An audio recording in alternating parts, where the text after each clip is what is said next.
All right, hello everyone, and peace of Christ to all. Christian Prince is with you, and we are back as usual. Today we have a post made by Muslim in one of my videos, and you know the Muslims always they ignore everything we say in our video, and suddenly they start speaking about something else because they have no answer for what we said. And today is just an example, but we are going to show you how smart the Muslims are. Please don't forget to invite your friends and post on Facebook and Twitter, and invite your friends from wherever you wish. Always when I speak to Muslims, I question not only the intelligence of the Muslims, I question the intelligence of their prophet. And if the prophet is a dumb person, I mean, what you expect from a follower? Read with me, please. This is a guy, his name Mashari al-Harbi. Mashari al-Harbi sound like from his name he is either from Kuwait or from Saudi Arabia. So Mr. Mashari, who is obviously very, very intelligent, he said to me the following: astonishing prophecy, okay. Now we are going to see now how astonishing the prophecy is. Astonishing prophecy in the Quran. The conquest of Mecca, chapter 48, verse number 27. And please guys, read with me carefully. This is his post, not mine. Let me see if I can make the text bigger so you can read it better. Let's see if we take it here and we make it okay, and then we zoom in. I think that is better. All right, that's wonderful. So this is a prophecy he is quoting for us from the Quran. Read with me carefully and please don't laugh. Certainly has Allah showed to his messenger the vision and truth. So there's a vision and truth. You will surely enter the second mosque if Allah wills.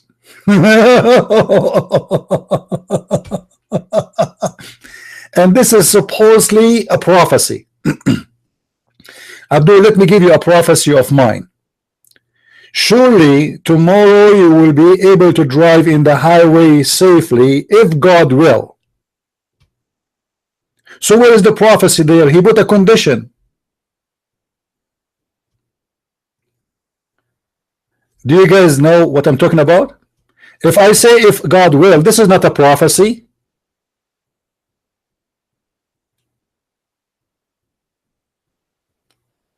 You know what I mean? If I say to you tomorrow you will succeed in your mission if God will, so where is the prophecy? Do you know what if mean?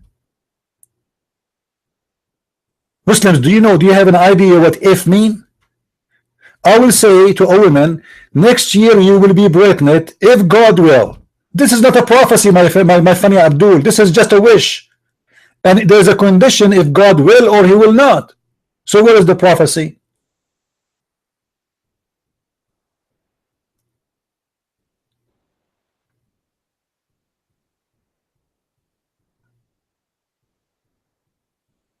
What if? And by the way, hold on, there is something here very stupid. If the one is talking is Allah, how he say if Allah wills? Who is the one saying if Allah wills?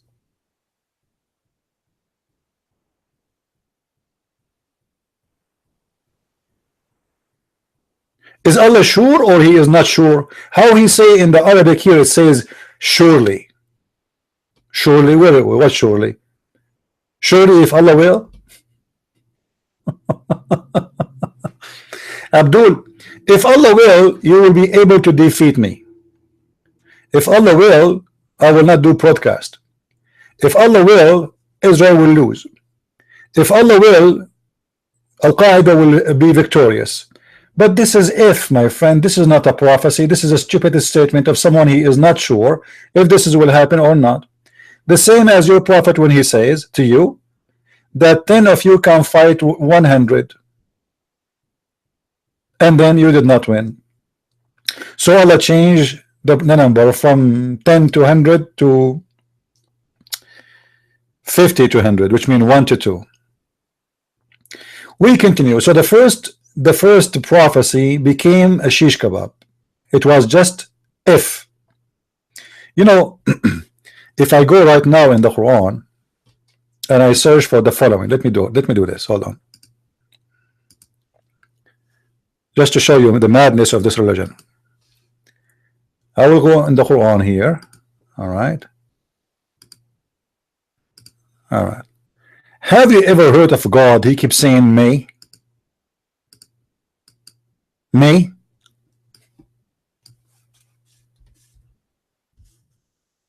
Asa. Typing in English. Let's switch to Arabic. Asa.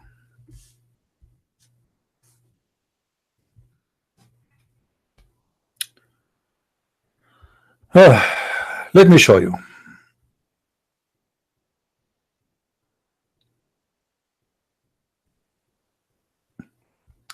Chapter 4, verse number 84. Muhammad, he says, Allah, he says to the follower of Muhammad, encourage people to go for war. And maybe Allah, maybe what? It may be Allah will restrain the fury of the unbelievers. Maybe. Is that a prophecy too? I never heard of God. He keeps saying maybe. Is it for sure? It is maybe. Is that something will happen or maybe? What Allah he mean by maybe? Huh?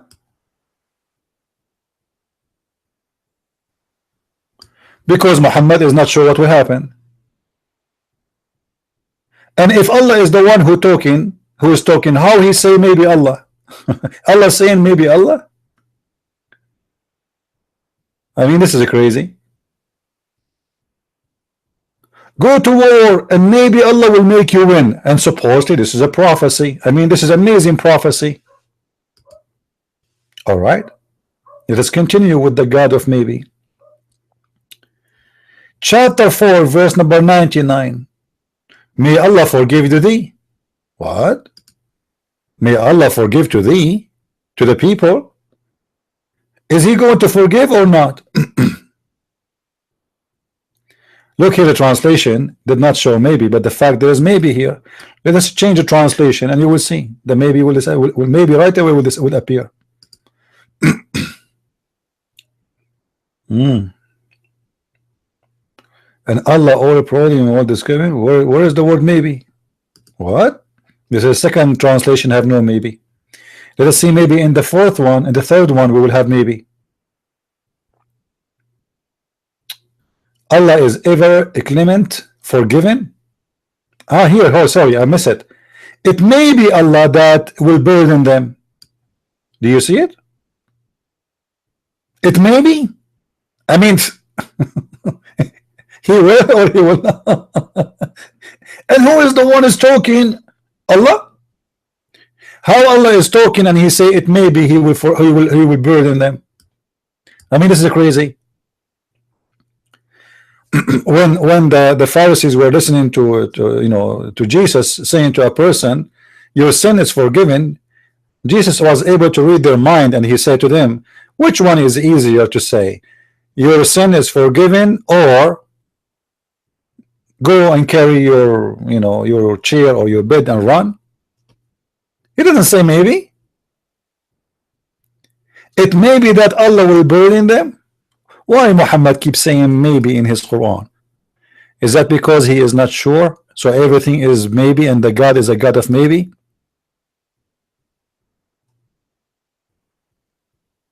This is a prophecy? This is amazing prophecy. Let us see more. Chapter 5, verse number 52. May Allah bring victory. What? May Allah bring victory.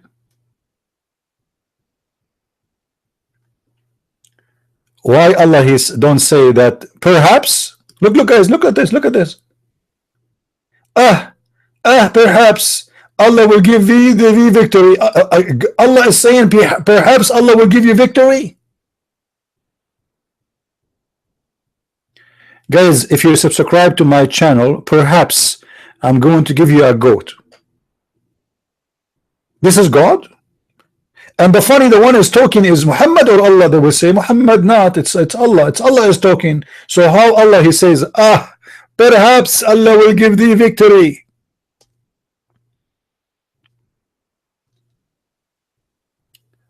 Muslims, are you aware of how stupid those prophecy are? This is God of perhaps. Let me post in Facebook. Nobody knows yet we are on air. I think you guys are not posting too. Thank you very much. See, I have to stop and post.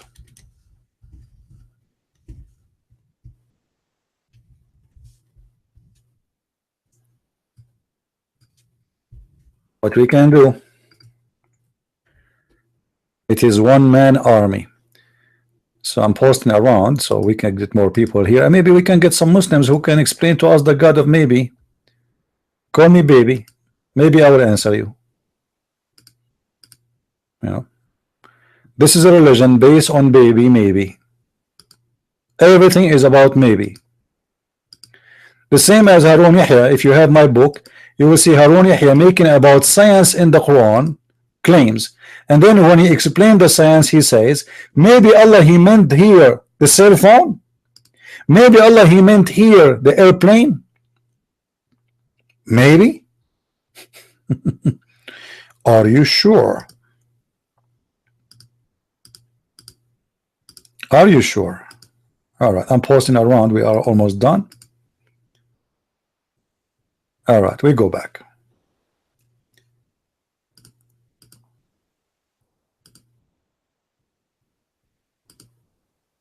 Don't forget, please, to post around what we are doing here. All right. Now, we go back to the God maybe. And what make it more funny and more stupid that this God, he is the one is talking and he say perhaps. I never heard of God he say perhaps. Perhaps I will forgive you. Perhaps I will give you victory. Perhaps I will make you successful. Perhaps. Do you know, Muslims, why he said perhaps? Because perhaps mean maybe yes, maybe no. Because he is not sure what will happen tomorrow, for he is a false prophet.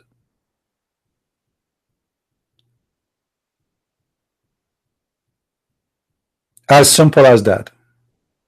Let us continue with the God of perhaps. Let us see.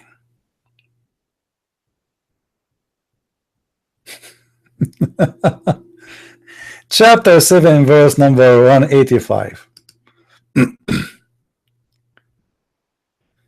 Oh man.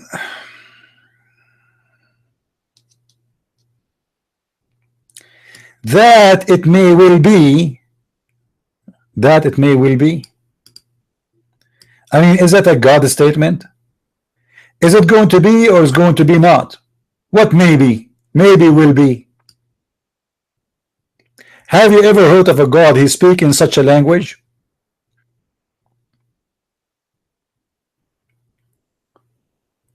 Why does God he keep talking about maybe?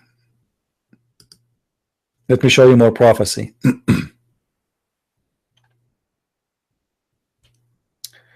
Maybe those people they will be from the believers. Chapter 9, verse number 18. Well, why he is not saying maybe they will be from the believers? Why he is not saying he for sure they will be believers?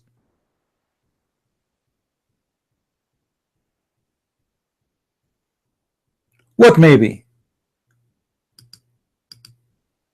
Is Allah sure that they will believe or not? Huh? It may be. It may be they are of the followers of the right course. It may be. I mean, have you ever heard of this? So if I make a prophecy right now and say it may be Shabir Ali, he will become a Christian, is that a prophecy? Muslims, is that a prophecy?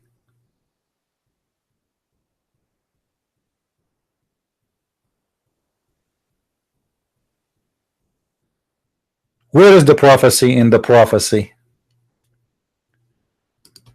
So if we go over the Quran, you will see all over. And look here, may Allah, maybe Allah will forgive them. I mean, what do you mean Allah? Maybe Allah will forgive them. Is it will forgive them or not?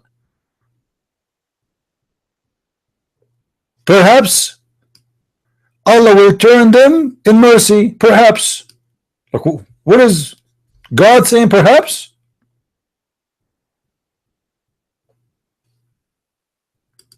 That's a lot of a prophecy, my friend. That's too much. I cannot handle it. Let us see.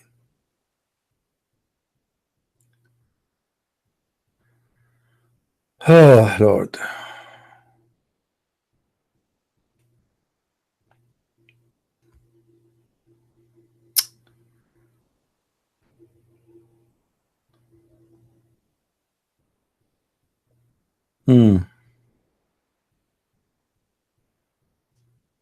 Well, the rest is the same. You know, like I don't wanna. You see, all of this is about maybe. Chapter 28, verse number 67. Maybe you will be from the one who is saved. Maybe. You might be. Huh? Will hope to be among those who achieve salvation. Who is the one who's talking? Allah.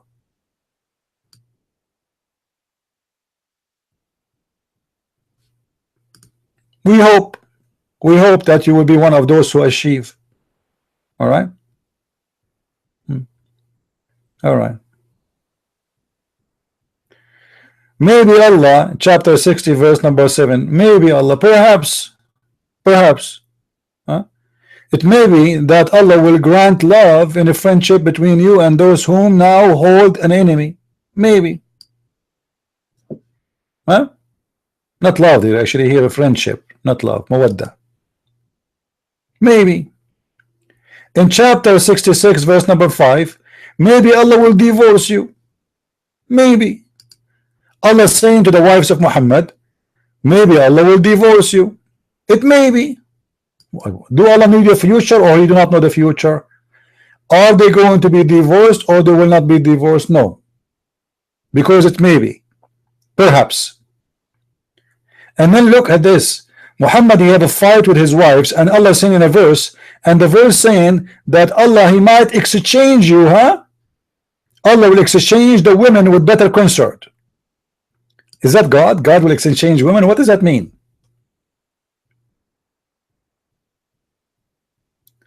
And the God of Islam, he accused wives of Muhammad to be hookers and to be bad women, and they are unbelievers and they are apostate.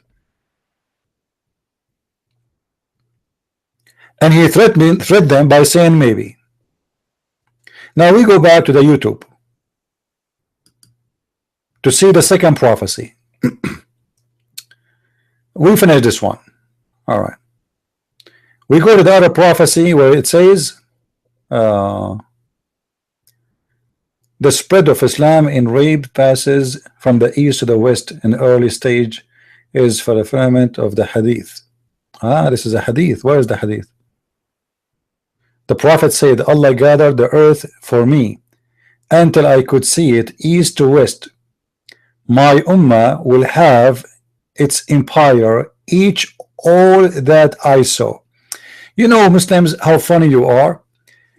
Your prophet was an ignorant, because the east and the west for your prophet was already accomplished in his time. let me explain to you what east and west for your prophet mean. If we go to the Quran, we will find that Muhammad, he consider that Alexander the Great, he found where the sun set in the murky water, and that is supposedly the west. All right.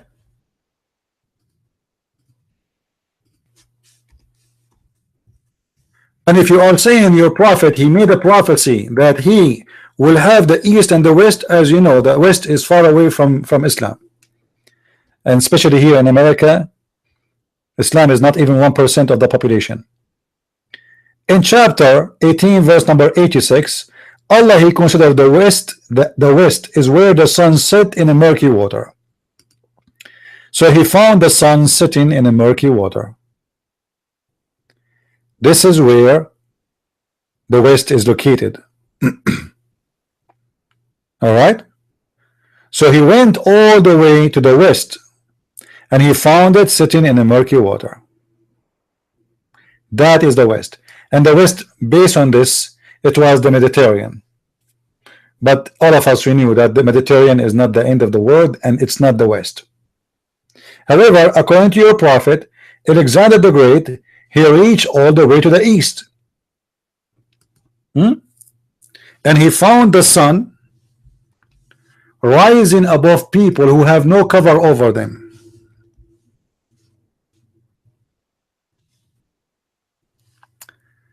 Let us go up. Do you see it?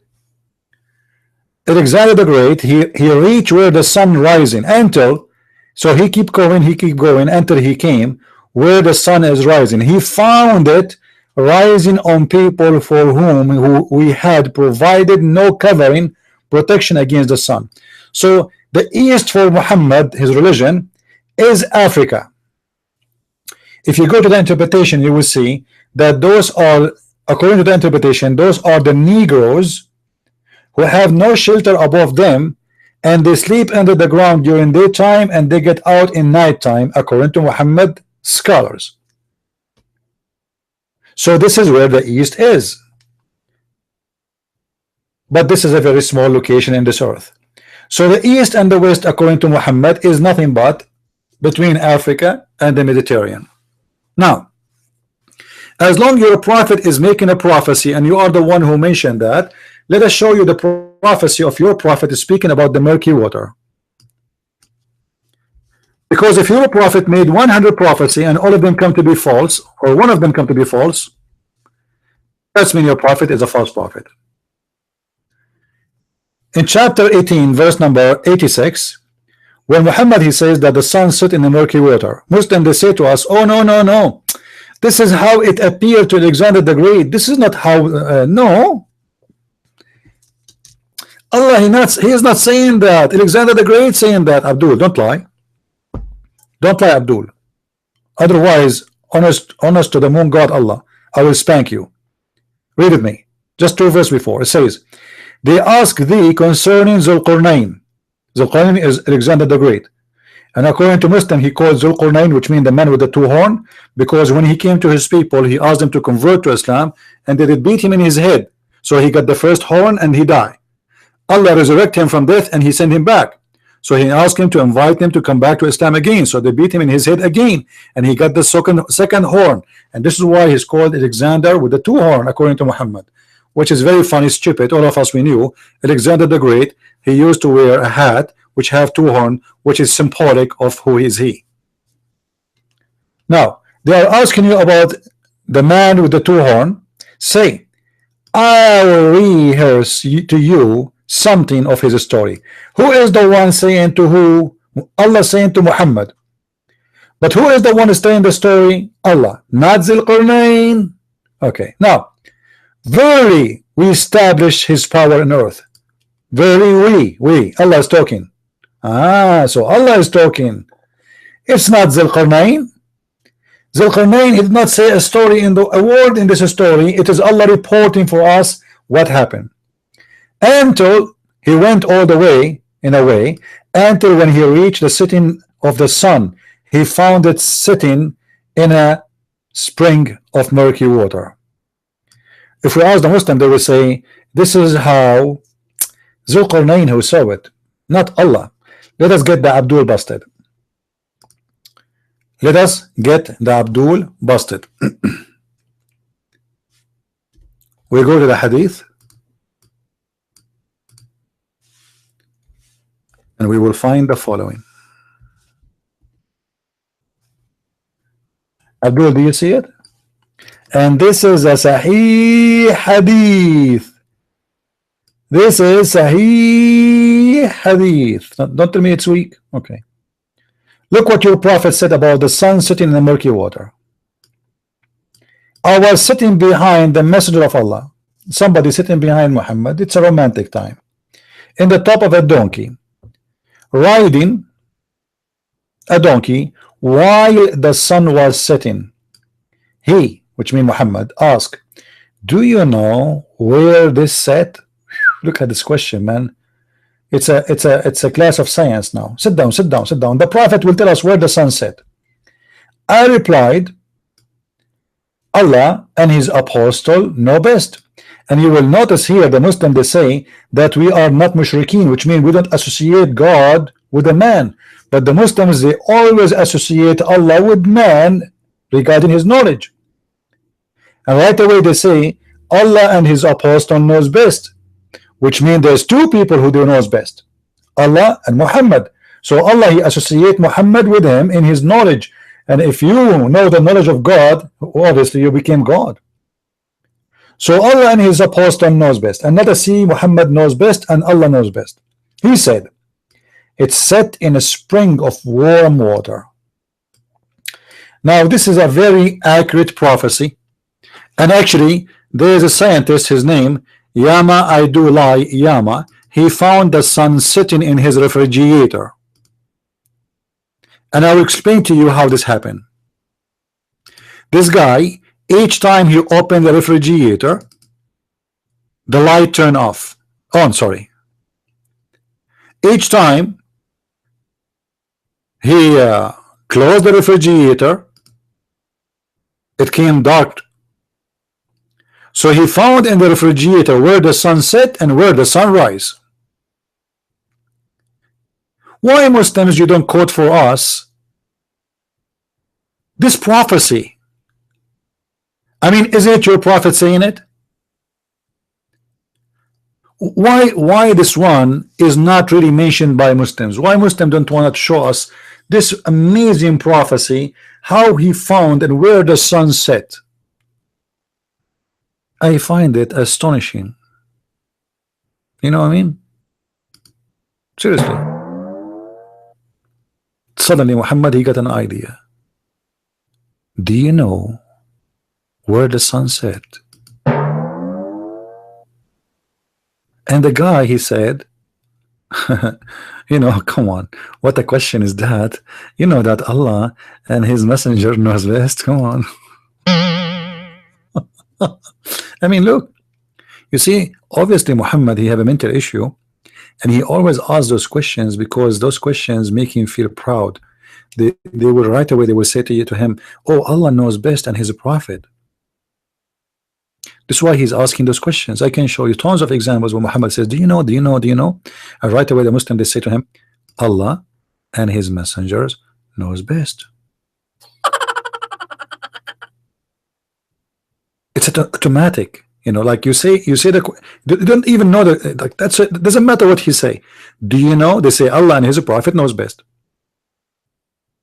It doesn't matter what the question is. And then the prophet who wanna improve his life and he feel good, you know, so he starts saying, oh, the sun goes and set in a spring for murky water, Borat. I mean, this is a prophet of God or this is Borat? You know, whoops, Borat, Borat, Borat.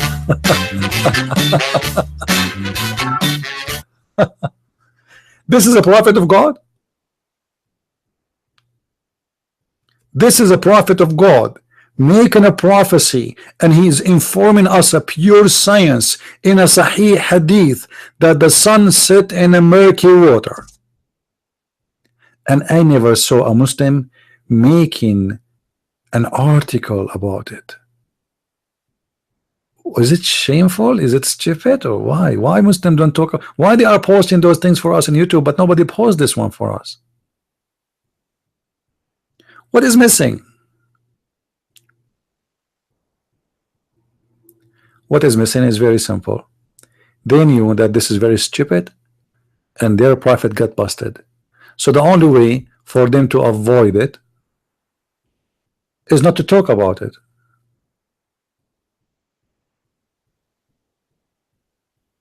And not only that,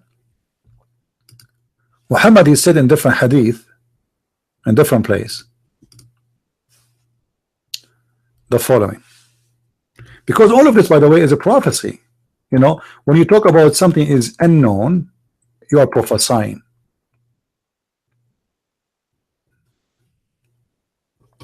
You know what I mean? Look at this. The same story. I mean the same drama. Abu Dhar. Once I was with the Prophet in the mosque at the time of the sunset. The Prophet said, "Oh Abu Dhar, do you know where the sun set?" The answer, as usual, what? What? The Prophet know best. Know best. He know best. He know best. The Prophet know best. Know best. Know best. The Prophet. He know it. He know it. The Prophet. He know it. That's amazing. Right away I replied. Right away. It's a magical word. It's an automatic gun. He say where, what doesn't matter what he say. He say, do you know? We say right away, we say, Allah and his apostle knows best. I mean, obvious. It's obvious. Who knows best than Allah and his apostle? Are you kidding me? Are you stupid or what? Do you think there's somebody in the world you know more than the Prophet? Well, what about Zakir Naik? Come on, who's Zakir Naik? This guy, he's growing his beard like a goat. Okay, what about Shabir Ali? Shabir Ali, his beard is fake. He bought it from Halloween. Okay, so Allah and the Prophet knows best from all the world. Yes, absolutely, my brother. This is the Prophet himself, not Borat.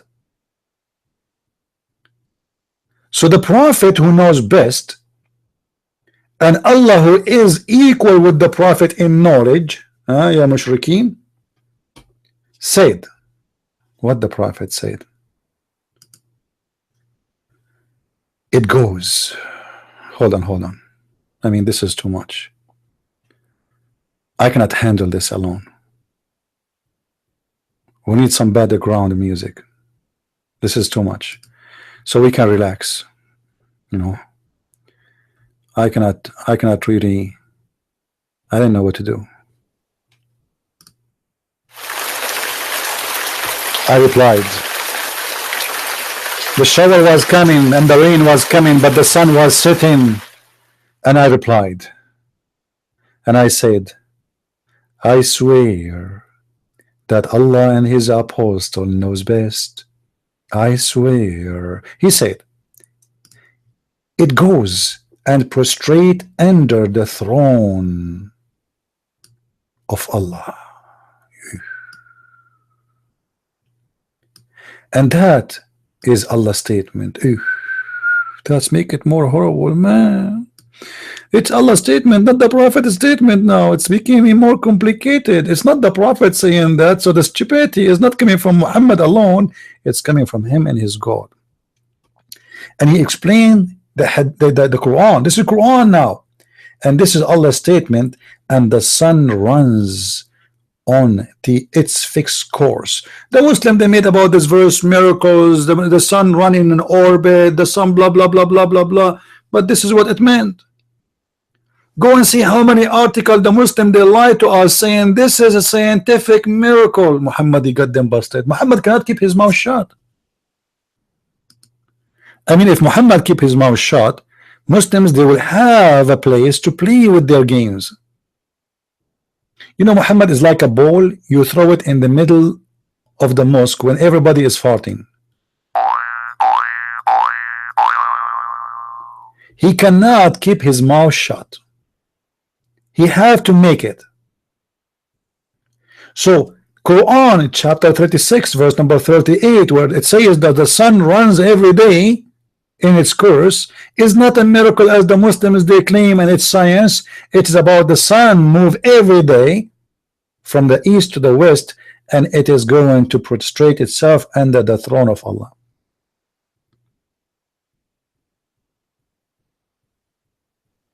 So if we make some music with this this hadith and this science of the Prophet,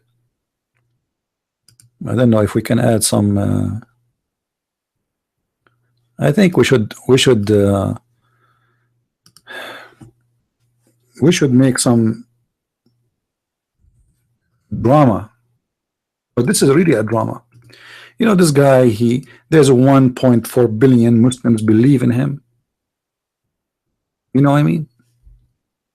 And yet the 1.4 billion, none of them have an idea what this guy is talking about, and none of them have the courage to say to him, Muhammad, you are a fool.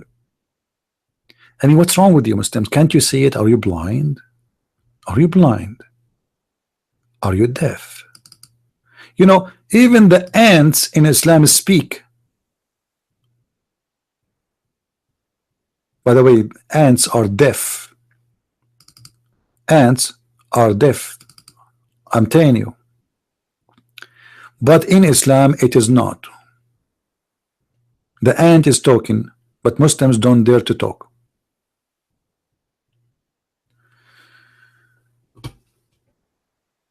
If there is any Muslim would like to call me live, okay. If there's any Muslim want to call me dead, because nobody want to call me live, I mean, so I don't know what to do. You see, I am afraid to say any smart Muslim because they get right away insulted.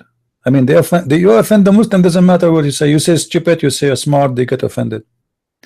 Now let us make this this hadith clear for the Muslims to understand.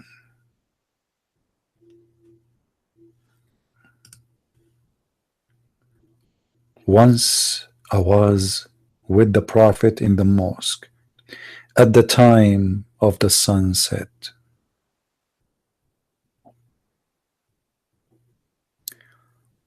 We were leaving the mosque,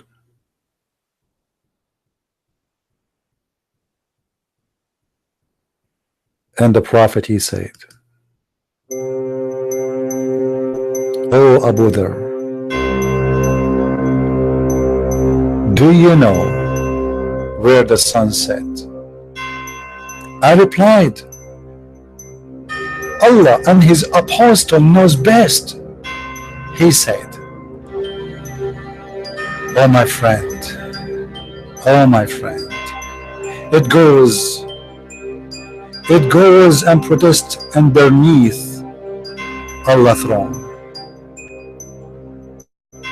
and that is Allah's statement that the sun runs on its fixed course." Takbir, Allahu Akbar, Takbir, Allahu Akbar, Takbir, Takbir. Black Label whiskey. I mean, that's so amazing, so stupid. I mean, so smart. Sorry, did I say stupid? I mean, come on, I don't mean it, man. Muslim will hear me, will kill me.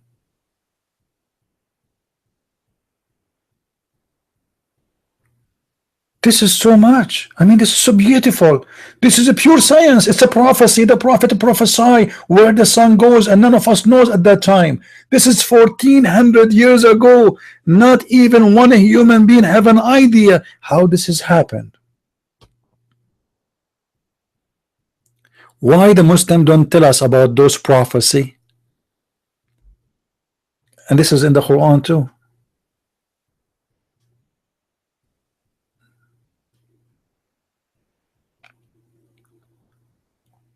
different hadith. Different hadith. I think this hadith need some kind of different music. Let's see this one. Yeah, this is annoying, but it's like because we are going to go to space, guys. Forgive me.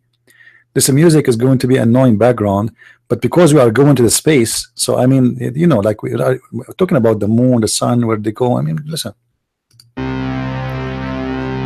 The Prophet asked, "Do you know where the sun goes at the time at the sunset?" I replied, "Allah and His apostle knows best." He said, the Holy Prophet. He said, the Holy Prophet, what nobody dared to say.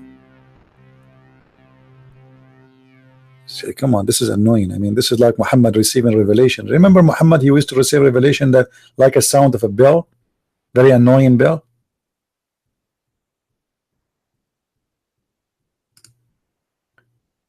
So the Prophet said,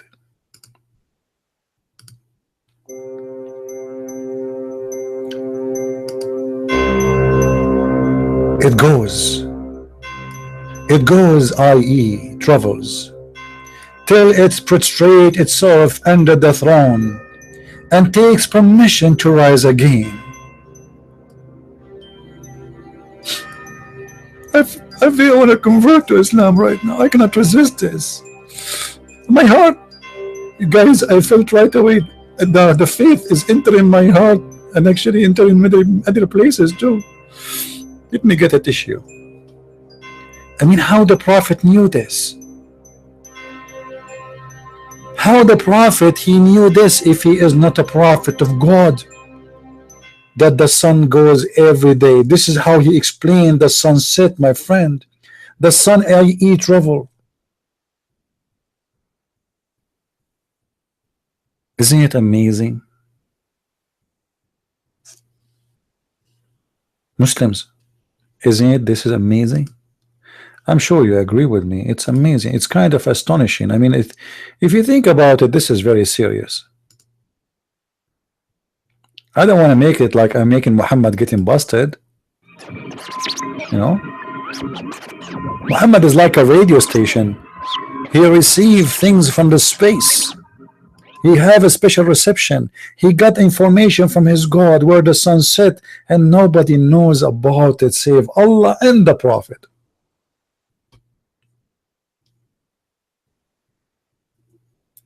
Do we have any Muslim here? He don't agree with me. Should we continue with the Prophet prophecies? Any Muslim?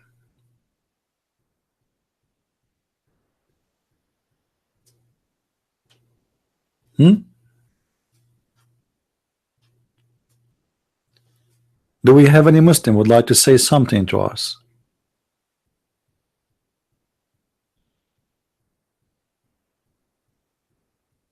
Look what I'm talking about, and look what people in the chat talking about. Lord have mercy. Look like we have many Muhammad there.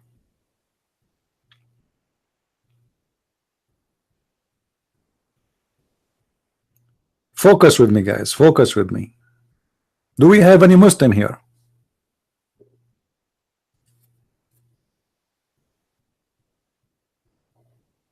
Any Muslim? Any half Muslim?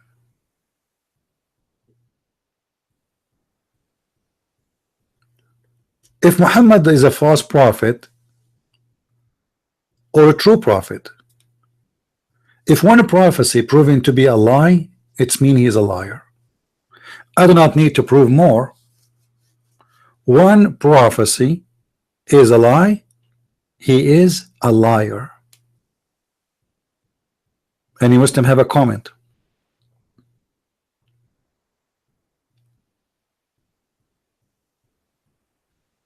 You know, the Muslim, they say to us, your Bible says the earth is flat. We ask them where it says that. They say that it says the four corners of the earth. My friend, until now this phrase can be found in many books. books which is written in 2017. This is a statement of direction, which mean metaphorically that there is everywhere. But all of us, we knew that there's no corners. The Bible say clearly the circle of the earth, the sphere of the earth. In the book of Job, it says that God, he hang the earth on nothing. God, he made the earth in the shape of a spear. So don't tell me the Bible says the earth is flat. That in your book, not in my book. It's your prophet who said that Allah, he come down every third part of the night. Not Jesus.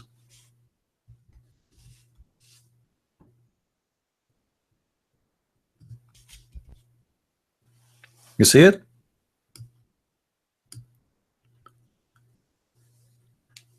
Obviously, from the previous hadith and the Quran and this hadith, it's so clear that Muhammad, he think that the whole earth have one morning, have one night, have one noon, have one afternoon, and have one third of the last part of the night. Otherwise, this hadith is impossible.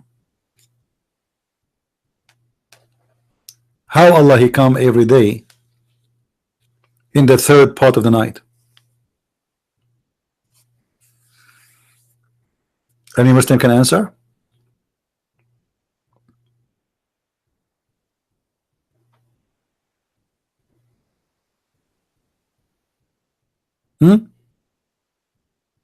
How this can happen? And this is explain why you Muslims, you want to pray in the direction of the Kaaba. You see, if we go and open Google, maybe the Muslims are slow, so maybe we need to open Google for them. If we go to Google, we will find the following. This is Google Earth, Abdul. So let us say this is Mecca. You see, here is Mecca. All right. Let us say I am here. I am here. How I'm going to face Mecca, my friend? Any Muslim can explain to us?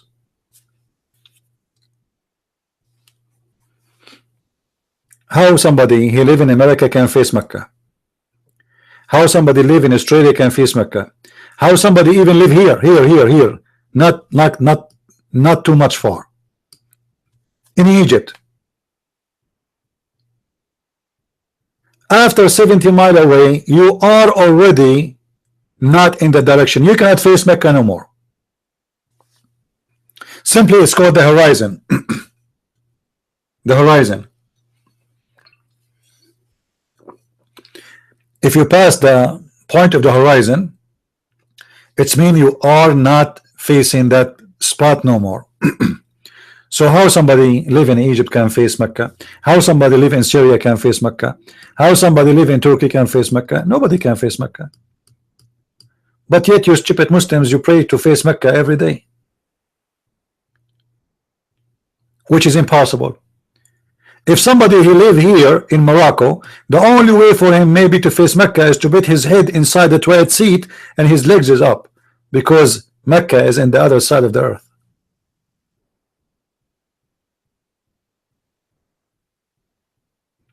So how you can face Mecca? And that explain why your prophet he said such a stupid statement that Allah he come every day in the third part of the night. Same time, as long Muhammad he mentioned this, if Allah is God and Allah is bigger than his creation, and the Muslim they refuse that God inside a man because man is his creation. Come on.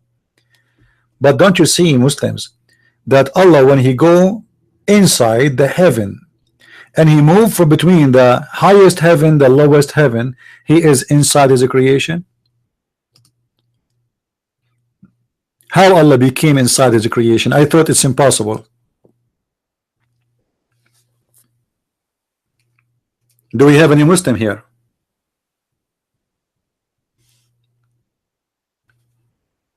I made a drawing before, but we can do it again. The hadith says first, ينزل ربنا. Allah, he descend down. All Muslims. Allah will descend from who? From which direction?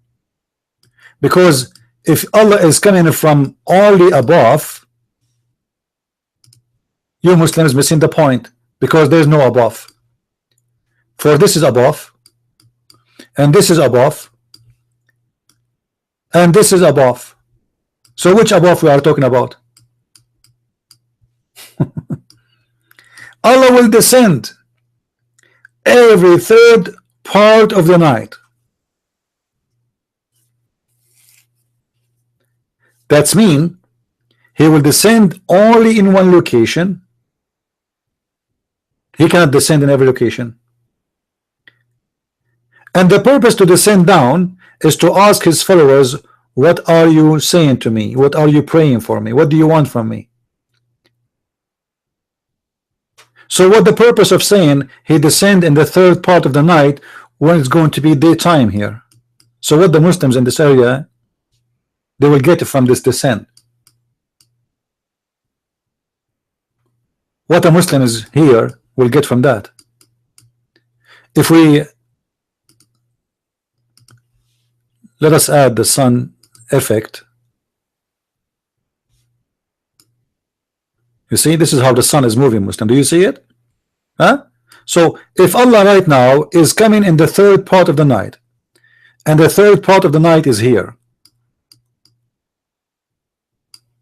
before the morning, almost there, you know, before the sunrise, huh? But here is going to be daytime, and here is going to be afternoon, and here is going to be sunset, and here is going to be night already, and here is almost middle of the night, and here it is 1 a.m., 2 a.m., 3 a.m., 4 a.m., 5 a.m. What this God is talking about?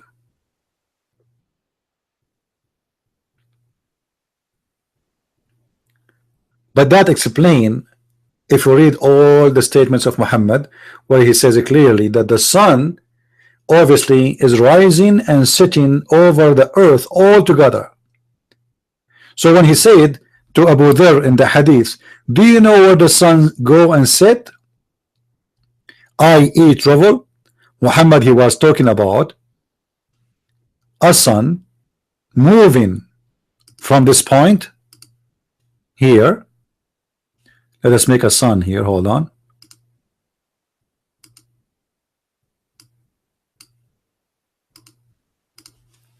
So this is the sun according to Muhammad, and this sun is going to move from the east to the west until it reach under the throne of Allah. And this is the throne of Allah. I am horrible in drawing, man. Forgive me, guys. I'm not Picasso. I mean, is that a chair? This chair looks crazy. So this is the throne of Allah, and the sun is going to sleep under. In the morning, the sun will ask Allah to raise again, and Allah give it a permission.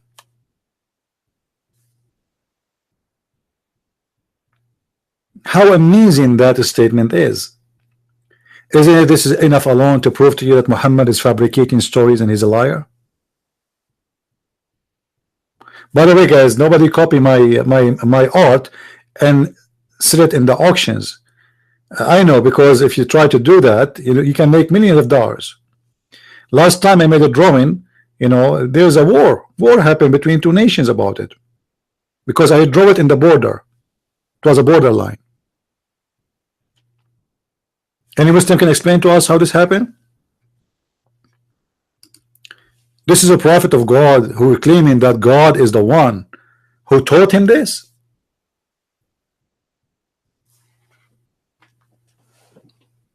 Now, not to forget to mention, I mean, the Quran is full of statements speaking about the earth is flat. If we go in the Quran, we will find the following. Let us see. Let us open the Quran. You know, before I forget, there is something I want to show you. This is a Muslim. He made a post in Facebook just to show you how dumb the Muslims are. And this post is about Jesus. So I wanted to get him busted, so I made this drawing for him. And this one, by the way, don't try to take it and sell it in the market, in the auction. Look at this. This is the Muslim post. I don't want to change the topic, but just a comment. The Abduli said that the Bible says in the beginning was the Word, and the Word was with God, and the Word was God. He was with God at the beginning. Then he quoted from the Quran. O people of the book, commit no excuse in your religion, nor say Allah of anything but the truth. Jesus Christ, the Son of Mary, is a messenger and of Allah and His word. He just said, the idiot, he just copied that Jesus is the word of God, and he copied for us from the Bible where it says the word of God is God. And if you ask a Muslim, is the word of Allah created? They will say no. But Jesus is the word of God. So is Jesus the word of God or not? They say yes. He is a created. They say yes. But the word of God is not a created. And then he continues saying, Jesus is a spirit proceeding from him. Proceeding from him. And you believe it or not, this is what he posts. This is how stupid they are. The same verse which is denying the Trinity is the same verse approving the Trinity, and we made a video about it just 2 hours ago. Just I wanted to make a comment about this. Now we go to the Quran. Just to show you the logic of the Muslims. Muslims, they have mental issues. If we go in the Quran, we will find tons of verses speaking about the earth is flat. All right.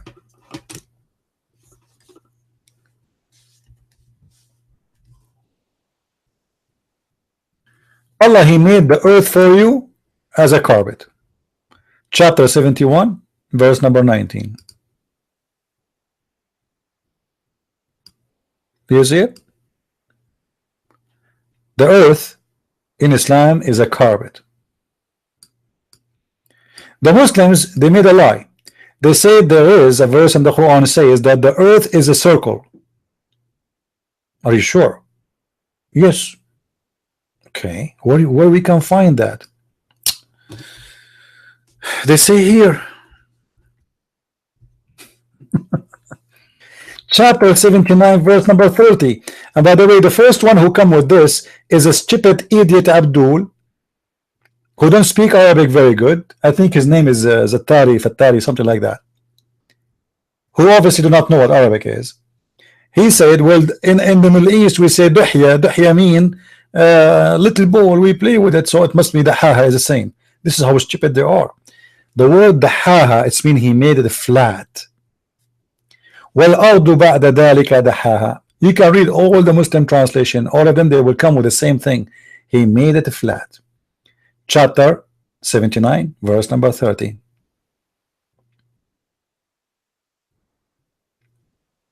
Here he said he extended. Doesn't say that really. He extend the earth? No, it doesn't say that. It says he make it flat. Change the translator. Shakir.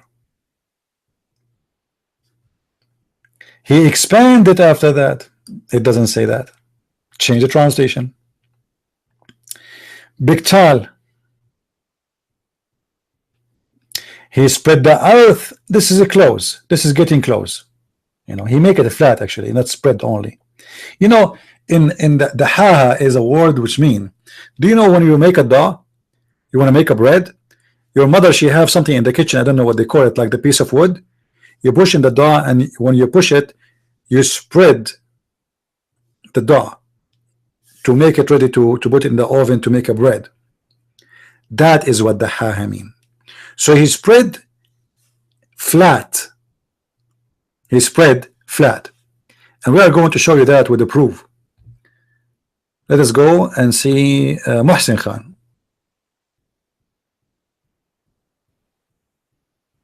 He spread the earth.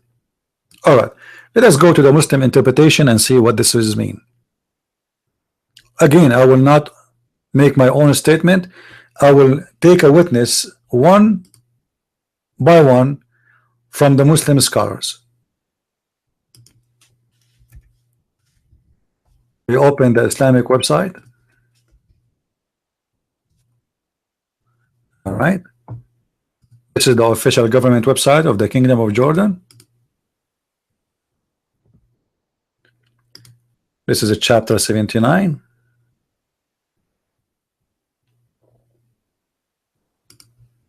And this is verse number 30.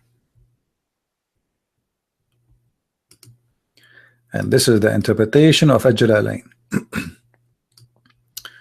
Do you see it, guys? Do you see how they lie to us? You can go right now and search in YouTube, in Google, all over. You will see how many articles the Muslim they said that this verse speaking of the earth is being the same as a ball. May Allah protect your balls, Muslims. Obviously you have no balls to the point you are lying left and right. To the point you made what is flat a ball. And after that he spread out the earth and he made it flat. So as long as you want to tell me about Muhammad being a prophet, how come your God himself did not get it right? Like, forget about Muhammad, he is dumb, he's stupid, he's an idiot. But this is supposedly the one who's talking is Allah. Allah is a false prophet, not only Muhammad. Because remember, God is a prophet too, because he is really the only one who prophesy. The rest, they are copying his messages. The real prophecy is coming from God.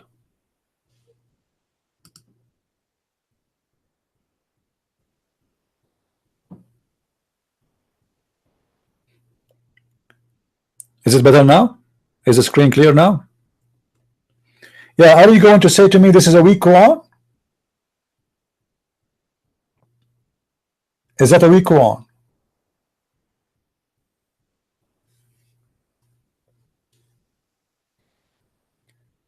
Look, it says, and after that he spread out the earth, he made it flat, for it had been created before the heaven. Did the Muslim say that the earth is created before the heaven? Do you see it? Do you see it?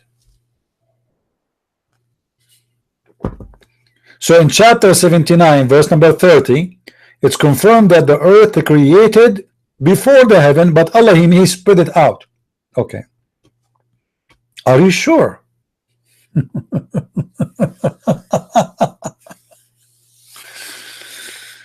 Oh, sorry. Oh boy. If we go in the Quran,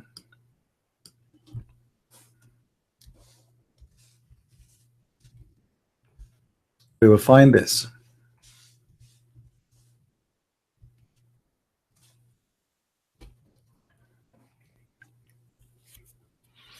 Guys, read with me.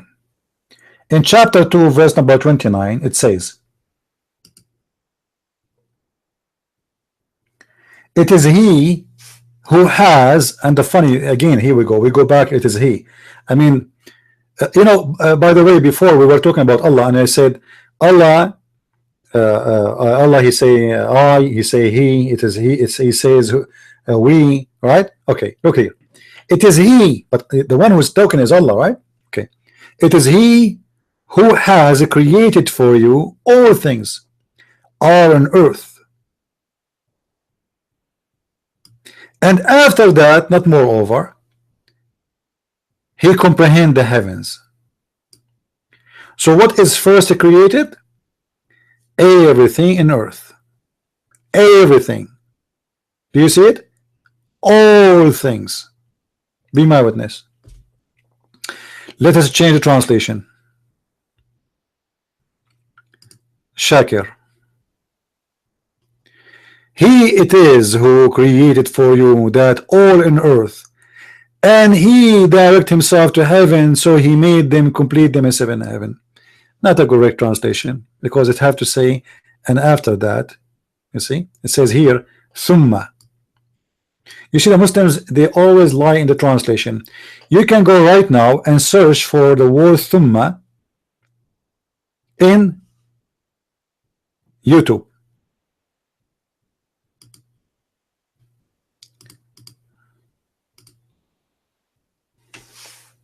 And I will type the meaning of thumma. There's a Muslim guy teaching Arabic. All right. His channel is Learn Quranic Arabic. Do you see it? Abdul, do you see it? Abdul, do you see it? I advise everyone to download this video and attach it to the topic if you want to make a video from my video and his video. All right, because the Muslim, they might say to you that thumma does not mean after that.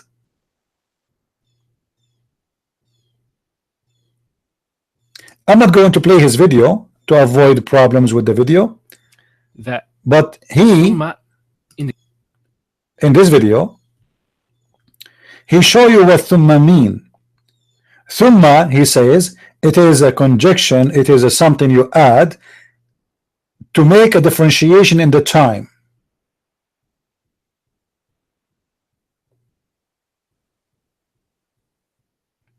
All right, read with me. This is the Muslim guy video saying thumma is a conjunction that usually indicate order and extensive period of time. Do you see it? Do you see it?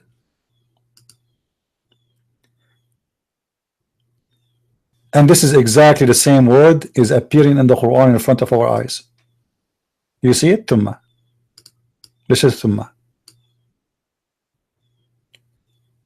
So in the real translation of this verse, it should be, it is he who created for you with everything in earth, and then after later, thumma, he went up to the heaven and he made them seven heaven. So there's no question that in this verse everything in earth was created first.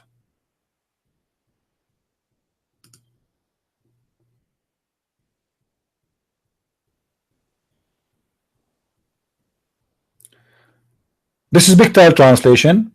He it is who created for you all that is in earth. All. Be my witness. All, right? And then he turned to the heaven and he fashioned them as seven heavens. So from this we learn that everything in the earth was created first, and there's no question. Hold on. Hold on. Oh man, I mean, this guy, this Muhammad is really officially crazy, man. How you say all things are created first?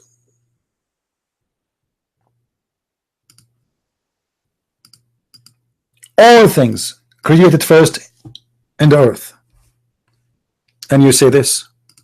Read with me.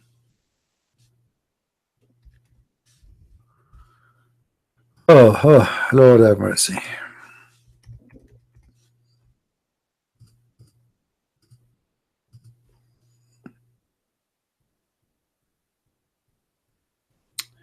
Here we go. In chapter 41, starting from verse number 9, let us read together. Say, Muhammad, disbelieve ye verily in him who created the earth in 2 days, and ascribe ye into him he made everything happen. And then he says, he placed therein firm hills, not hills by the way, this is mountains. I mean, this guy is screwed up too. Can I find one Muslim? I mean, what Muslims are using for translation? Are you using a software of Lady Gaga? I can't even read it. What is that? Where is the word hills? It says in Arabic mountains. I mean, Muslims, are you serious? Let us change the translator. Translator.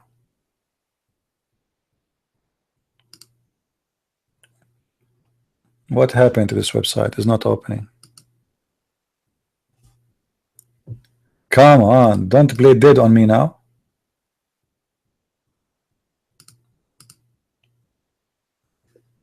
I know what happened. The website stopped functioning.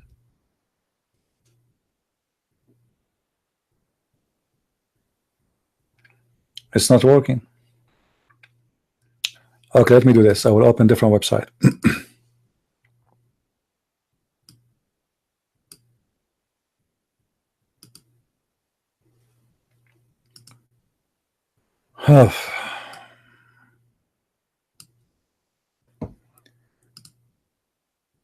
This is a different website. We will translate the same verse. Remember, chapter 41. Ah, finally it's open.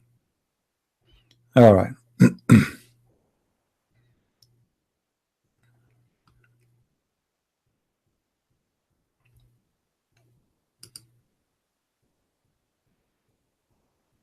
No? Again? Okay, forget it. I will go here. We go to chapter 41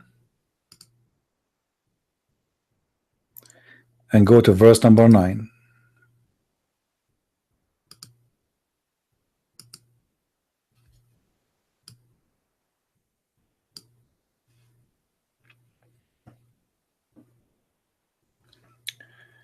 It is he who created the earth in 2 days. All right, so we got that. The earth is created in 2 days. We go to verse number 10.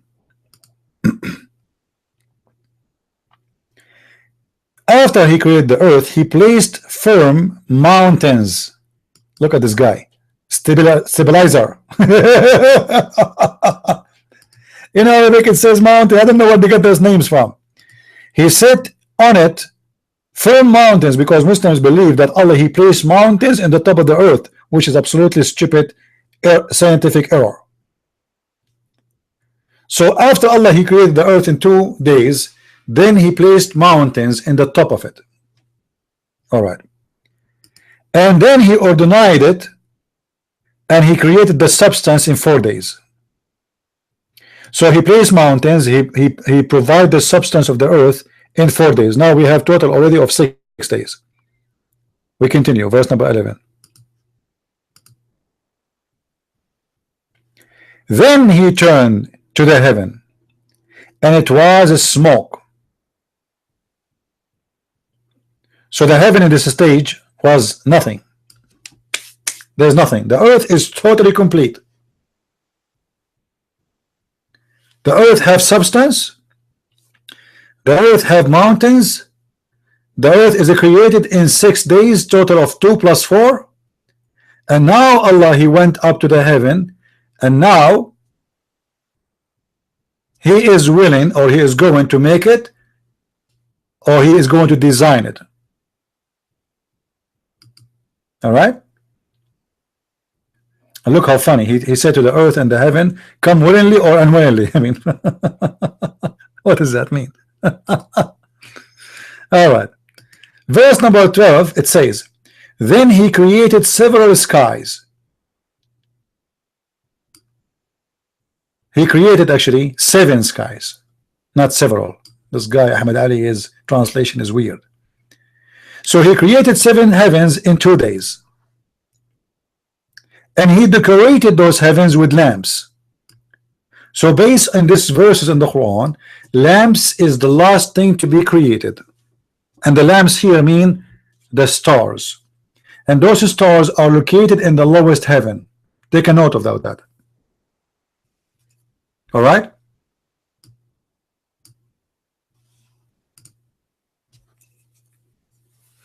So step by step, the earth was first, the mountain was second, the substance now was after the mountains, and this is all in a total 2 days plus 4 days, total of 6 days.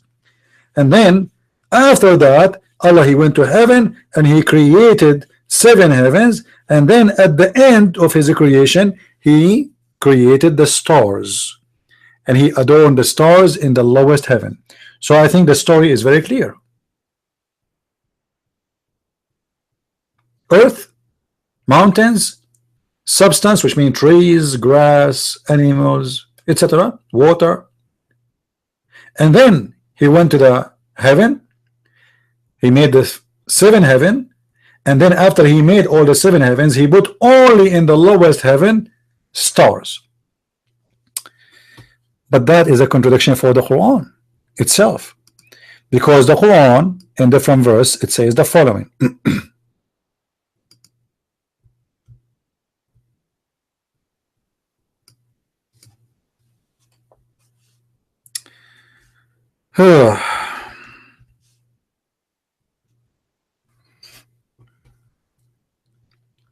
Let us see. Here we go. In chapter 79, verse number 27, it says,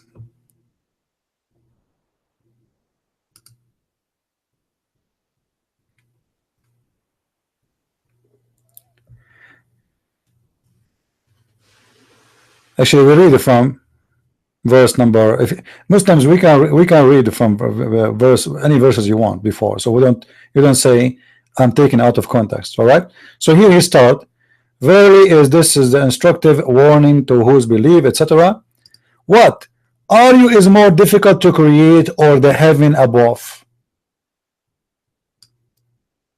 The heaven. So Allah now will talk about the creation of the heaven. On high has he raised its canopy, and he has given it an order and perfection. Its night doth has indue with darkness, and its splendor doth he bring out, between 2 brackets, with light. And then the earth he extended. So in this verse, or this chapter, it was the heaven was created, completed first. Allah, he created the stars first, and then he went to the earth and he finished the earth. And that is a total contradiction for chapter 41. I don't know what's wrong with this website, it's not working.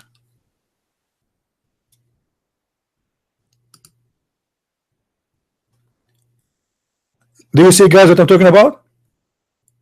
It is a total contradiction.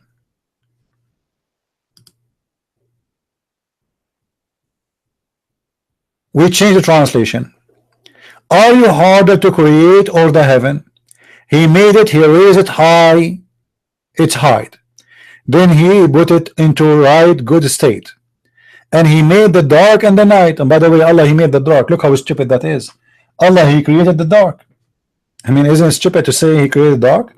Dark is nothing but the absence of light, you idiot. You do not need to create it. And he brought out its light. And the earth he expanded after that. Do you see after that? Guys, do you see after that? And then he brought forth the water. The story here is upside down from the story we saw in chapter 41. In chapter 41, it was the opposite. It was the earth made first, the substance, the mountains, and then he went to the heaven, and then he made them 7 heavens, and then he made the lights as the lamps in the lowest heaven. Here is totally the opposite. Allah created the heaven first. Allah created the lights first, which means the stars. Allah made the 7 heavens first, and then after that he went to work in the earth, and he make it flat, and then he put the water and the substance, and then he put the mountains. Guys, can't you see it? If there is any Muslim here is blind, he cannot see it. Isn't it obvious that this is a very clear contradiction?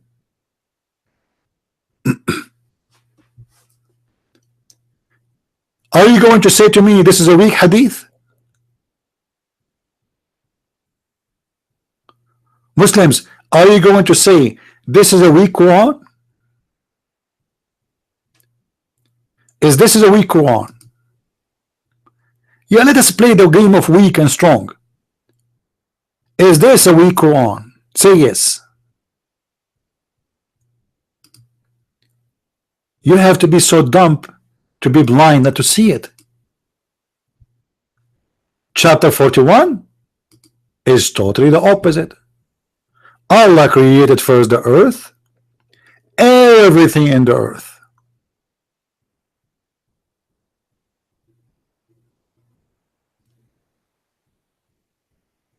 And then he set mountains, and then he put the substance, and all of this is done by 4 days. And then after he went to the sky, and then after he made 7 heavens, and then after he created the lamps. You can change the translator, no problem. Which translator you want?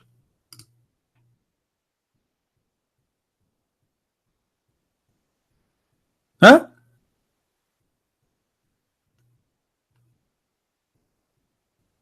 You see it? After he created the earth in 2 days, sorry, and then after that he placed the substance, and he made the mountains in 4 days, and then after that he turned to the heaven, and it was a smoke, and then he made them 7 heavens. So the heavens was finished after the earth, after the tree, after the trees, after the substance, after the goats, after the grass, after the mountains. And this is according to chapter 41 verse 9 to 12. But in chapter 79, the story is the opposite. Totally the opposite. Allah created first the heaven, then he created the lights, then after that he went to the earth, after that he extended the earth, he made it flat, and then he made the water and the substance, and he placed mountains firm. It is 180 degree the opposite direction statement. How this can be in the book? It's called the book of God. How God do not remember which one he created first.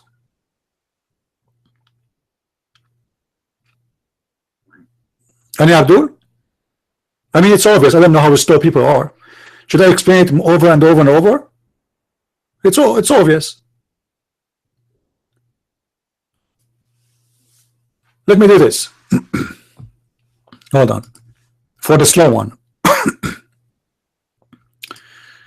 Because this earth is full of slow people, you know, you never know. Hold on. I'm going to place the 2 pages next to each other. You know what I mean? I will place the 2 pages next to each other. What I can do? All right. Open a new tab, new window. All right.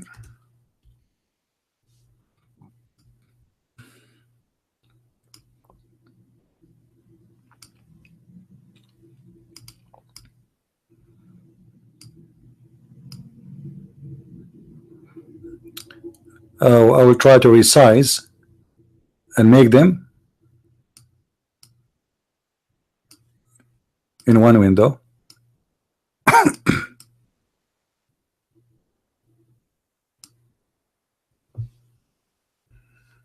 All right.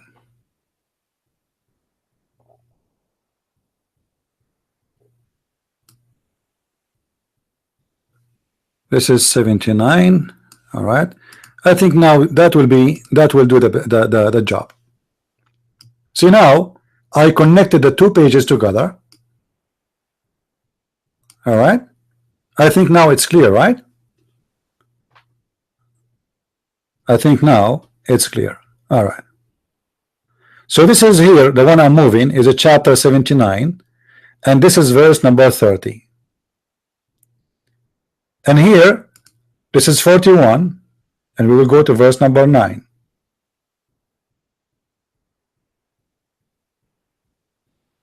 All right, let's go to verse. Is that this is a chapter? Yeah, this is chapter 79. Hold on, this is the same one. We have to go here. This is 41. All right, so now we are in 41.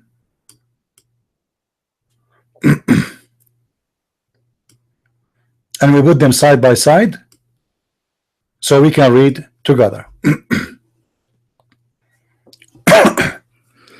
If you have a screen recorder, feel free to record.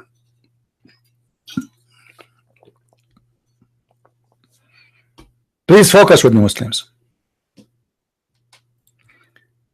In chapter 79, Allah, he said, supposedly the one spoken is Allah. We start from here.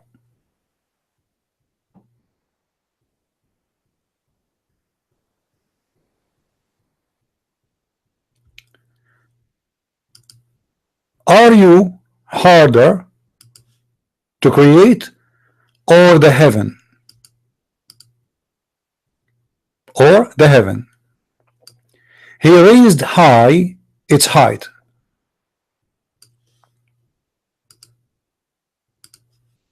Then put it in a good state. And I'm just reading translation as you Muslim translate. And he made the dark and the night. That's mean the lamps is created, the stars, the sun is created, and he brought out its light. Wonderful. And then the earth he expanded after that. So this is something happened after all what the previous happened. All the previous story happened before. So take a note. All of this happened first, and then after that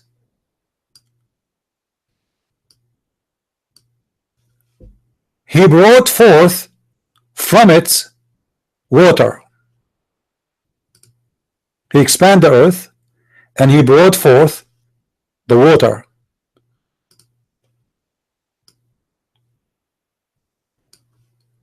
And the mountains he put it on. And then in verse number 33 he says, and he brought the provision to you and your cattle. So all the animals are created after that. Now let me take the word Christian Prince off so you can see the whole screen.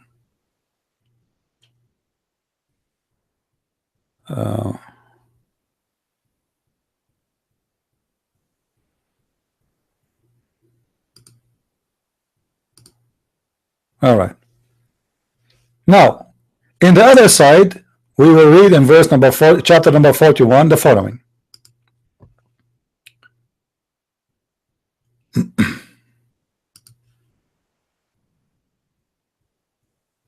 Say Muhammad into the adulterer, which means Allah saying to Muhammad, say that to them. It is he who created the earth in 2 days.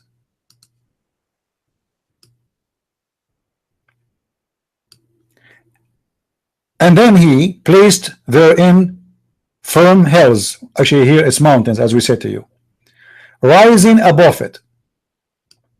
So first is the earth created in 2 days. Second, Allah he put mountains, and then he put in it all the measure and the substance in 4 days. Already the contradiction is so clear.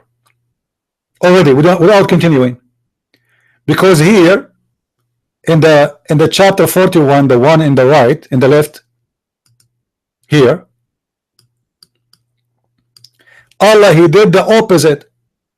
He made the darks, he made the night, he made the stars, he created the 7 heavens, and after that he brought the water, he made the substance, he put the mountains, and he put the cattle. Here, Allah first, He created the earth, He placed mountains, He made substance in 4 days, and then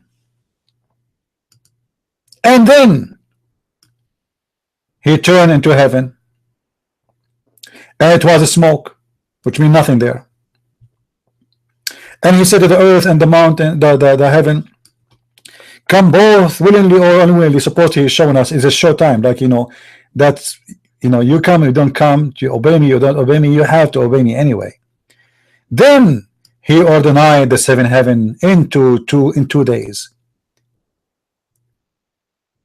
and then He inspired in each heaven its mandate, and then He added the lamps.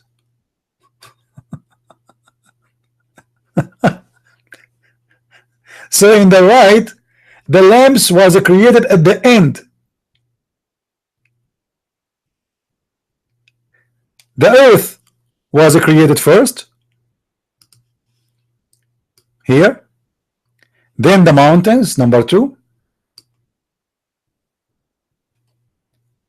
and then He, in number 3, He made the heaven.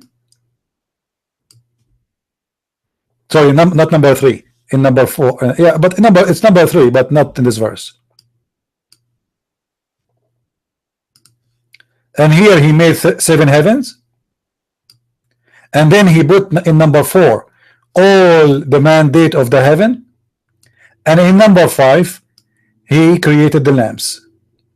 So in chapter 41, the lamps was the first to be created, the earth is the first to be created, the mountains is the second to be created, the 7 heaven the third to be created, the mandate of the heaven fourth to be created, the lamps is number 5. In chapter 79, it is the opposite. It is the heaven first to be created, second is the light. So this is first the heaven,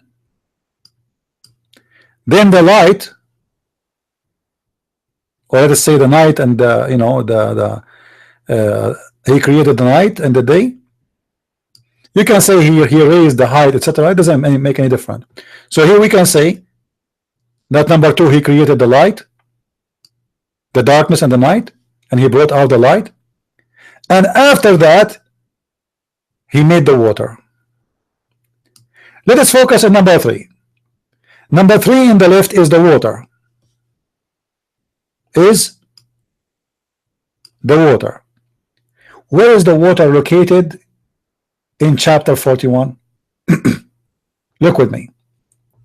In chapter 41, the water was created before the lamps. It is here. He placed mountains, and then He gave the earth all the substance. So the water is created in section number 2.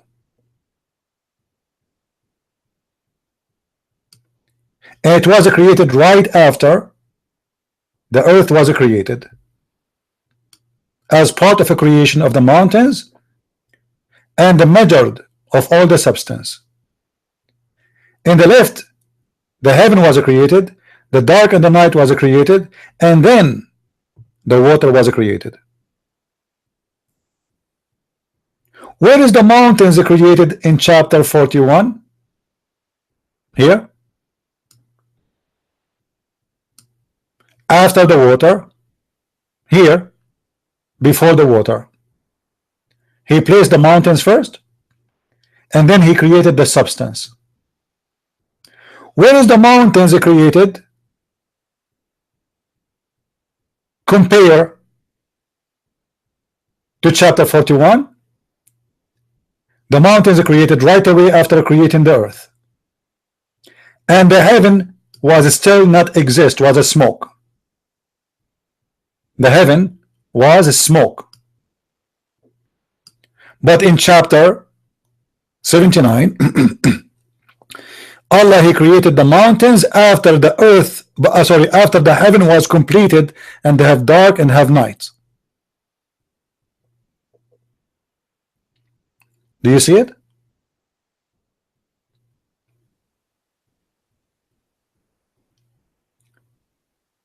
In chapter 79, After Allah, he created the heaven as 7 heavens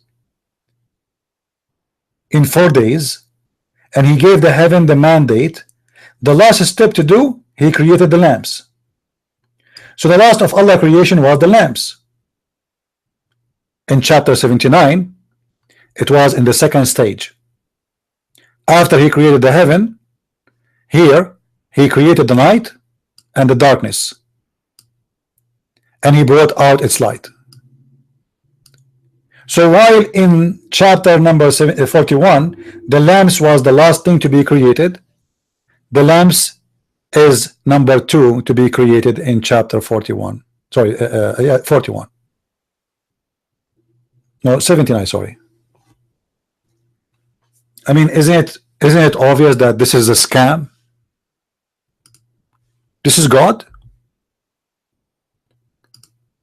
Are you Muslim going to say to me this is a weak hadith? Are you going to say to me this is written by the Israeli?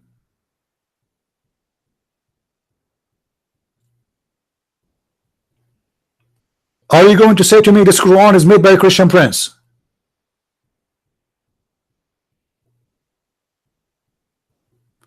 Isn't it obvious that this is nothing but a scam? I put it to you next to each other, one by one, side by side. And the Muslim scholars agree that the earth was created first, as we saw, as we showed you in Tafsir al-Jalalain. The first thing Allah created is the earth, which is very funny, because the earth created where? Shouldn't you create space for it?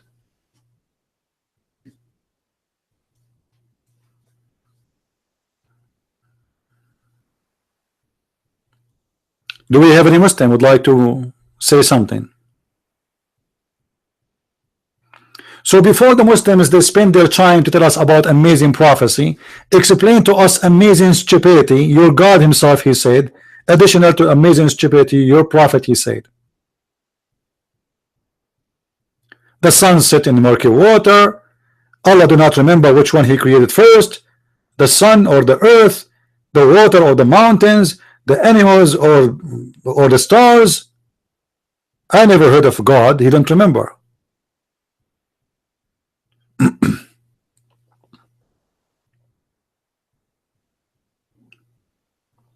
And I don't know how smart you Muslims will be to be able to deny this. I mean, it's obvious. Even a donkey can see it. I mean, how more I can make it clear? How more? We cannot make it more clear than this. And I don't wanna forget something here, that Allah, he made a mistake in the count of numbers. Here he says he created the earth in 4 days plus 2. Remember, he said he created the earth in 2 days, then he created all the substance of the earth in 4 days. That is a total of 6 days. The Muslim, in order to cover this shame, this stupidity again, they say to you, no, the 4 days is included in the 2 days of the earth creation. That will not make sense. If this is included, there is no need for him to say here 2 days. Why here he said 2 days if he is going to include it in here? You know what I mean? So 2 days to create the earth, 4 days to create the substance, and then 2 days to create the heaven. The total is 8 days.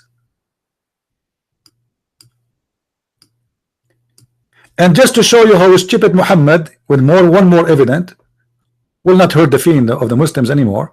I mean, those Muslims, they are used to spanking, you know, so it's not going to make a difference for them.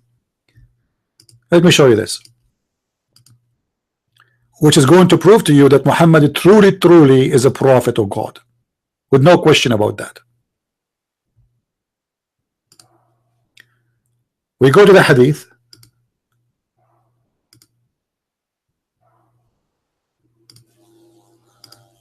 I have a funny bug flying, taking advantage of me busy.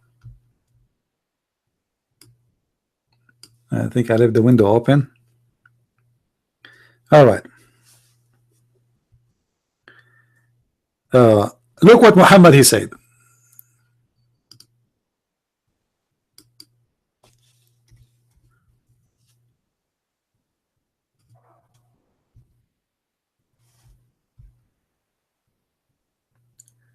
And we will compare to the Quran. Allah, he created the clay on Saturday. Read with me, Muslims. He created the clay on Saturday. And then he created the mountains on Sunday. And then he created the trees on Monday. And he created the things entailing labor on Tuesday. And he created the light in Wednesday. Remember, the Muslim, they make fun of the Christian, says your Bible says that God, he created the sun in Wednesday. So the earth was without light. No, Abdul, the first thing our God he created, he said let be light, and it was light. So we have light already. See how stupid you are? And God called light day. He did not call 24 hours day. No, he called light day, and he called the dark night. And he did not create night, as the Quran says, because night do not need to be created. Now, so he created the light in Wednesday, and he caused the animals to spread on Tuesday, and he created Adam after noon Friday. What is the total of those days? Let me make it more clear. Abdul, what is the total of the days based on your prophet description? How many days Allah took him to create the earth and everything? Based on this, that is 8 days. Sorry, 7 days.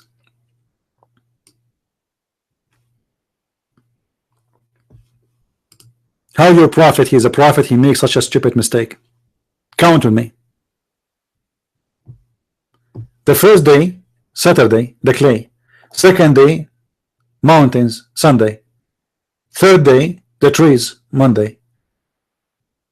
Fourth day, labor, Tuesday. Fifth day, the light, Wednesday. Sixth day, the animals. The seventh day, Adam. So the creation is 7 days. So now look how confusing the Quran is. Chapter says that the Quran, Allah created everything in 6 days, and in the day number 7 he left himself to heaven. Chapter says that Allah created the earth in 2 days, the earth, the substance of the earth in 4 days, and the sky in 2 days. That is total of 8. The hadith says 7 days. Which one is the correct one?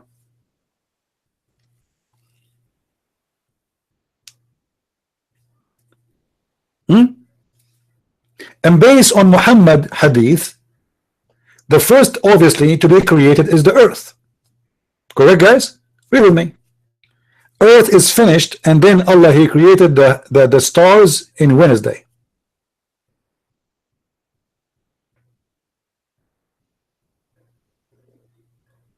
Do you see it?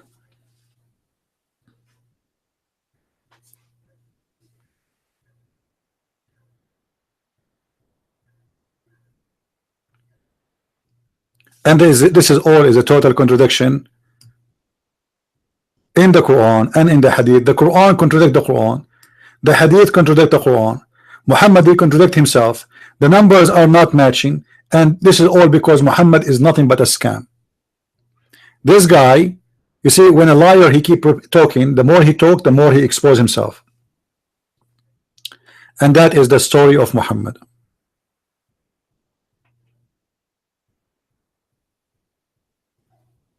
So Muslims, when you say to me you have a prophet and you have a prophecy, obviously even your God himself is a joke. A God who do not know which one he created first, he cannot remember, so he contradict himself, he cannot be God. If you ask me what you did today, I will tell you yesterday I did cut the grass. And what after that? I work in the roof. Then you ask me after 5 minutes, which one you did first? I say, I work in the roof. And what after that? I cut the grass. Obviously, I'm not God. Obviously, I'm a human who make mistakes or even maybe lying.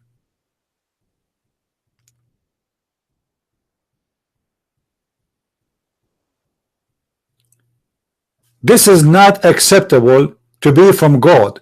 There's no way God will not remember, especially he's trying to explain to us step by step how he made his creation.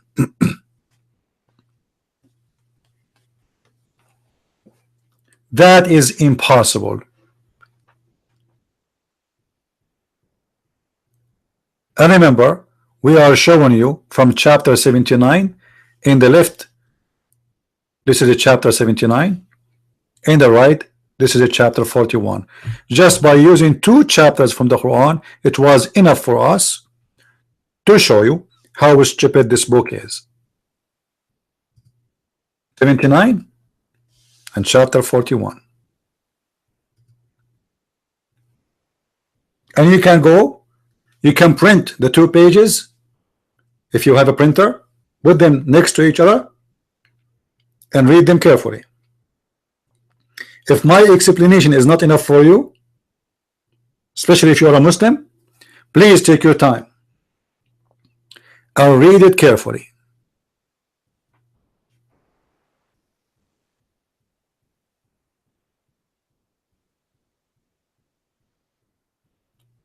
Any Muslim would like to call me?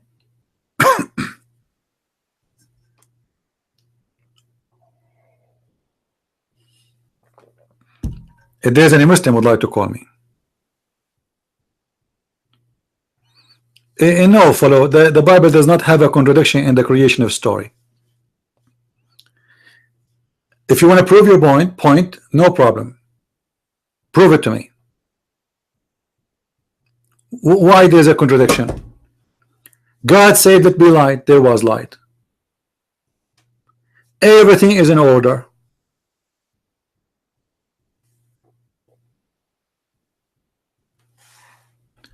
Genesis what? Hold on. Let me see what this guy. Why you don't call me? You wanna call me? Snail, do you wanna call me? Genesis 1 and 2 are completely different, just as Quran. Don't tell me, don't say stupid things. Don't tell me Genesis 1 and Genesis 2. Show me. Do you dare to call me? Live, right now. You see, we are not the same as the Muslim who hide and run away. Do you want to do it? Do you like to do it?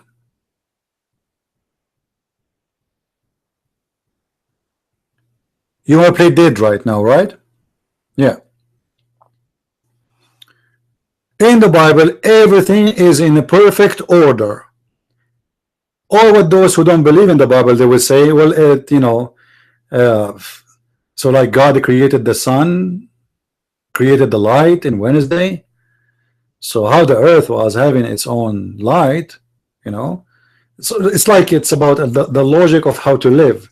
But the Bible, from the first verse, it says it clearly that God said let be light, and it was light, and he called the light day. So there's already light. Yeah, call me if you have a courage. Otherwise you are here just to waste our time.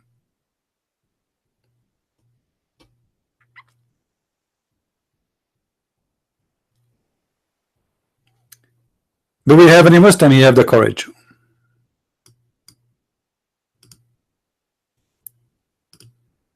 Any Muslim like to call?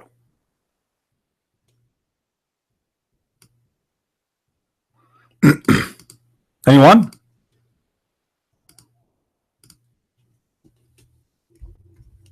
Any Muslim want to explain to us?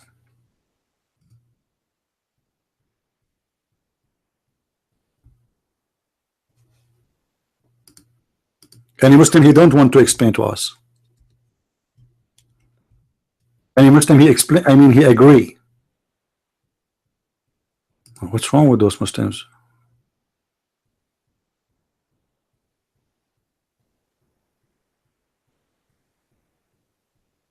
Hmm?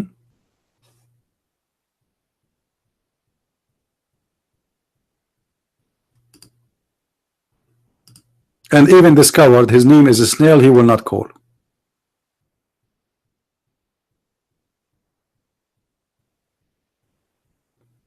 No, there's no contradiction there, you idiot. Show me where the contradiction, you stupid. Where is the contradiction? Are you dumb or what? I don't care if you are defending Islam or not. I don't like liars. Show me where is the contradiction. You say to me in Genesis number 1, it says what? It says what? God made plants and trees.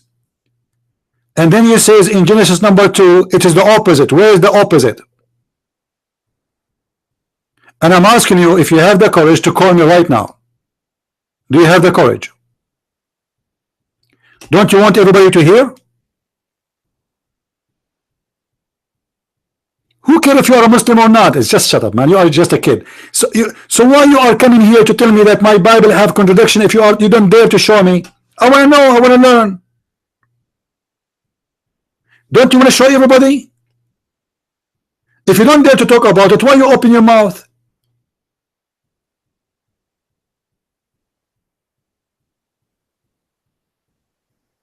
Stupid idiot.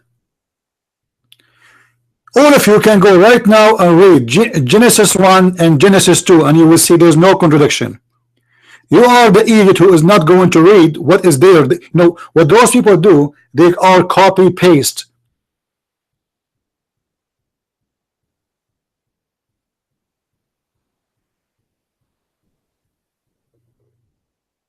They are copy paste. Because Genesis 2 and Genesis 1, there's no contradiction between them whatsoever. And I challenge anyone to show me where is the contradiction. You see, if we try to understand the Quran, we go and read the Muslim interpretation for the Quran. Those people, if they want to understand the Bible, they give and they make their own interpretation to make it fit with the something they call contradiction. Do you think we are stupid? We cannot see? We cannot read? So either you want to help us and show us where is the contradiction, otherwise you are a coward. Shut up. I have Genesis 1 and 2 in the front of my eyes. And I'm waiting for this coward to call me. Maybe he can show me where we have contradiction.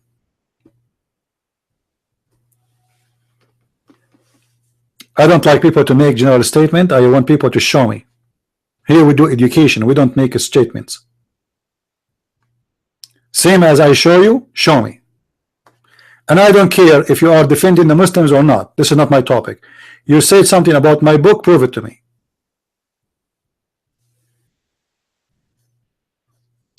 Do we have any Abdul?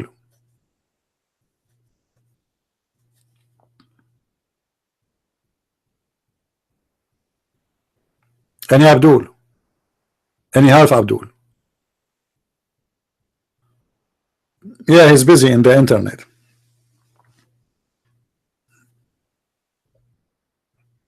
Anyway, today we learned a lot of good stuff about the wisdom of the Prophet, peace upon him. Like we learned from the Prophet, peace upon him, that the last thing Allah created, it was Adam. And he created him in the last hour of a Friday. And what make it funny, afternoon.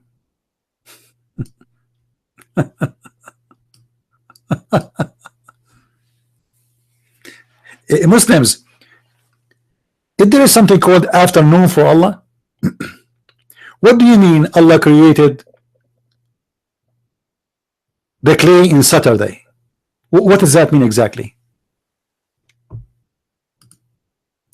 If there's any Muslim here, what it's mean that Allah created the clay in Saturday?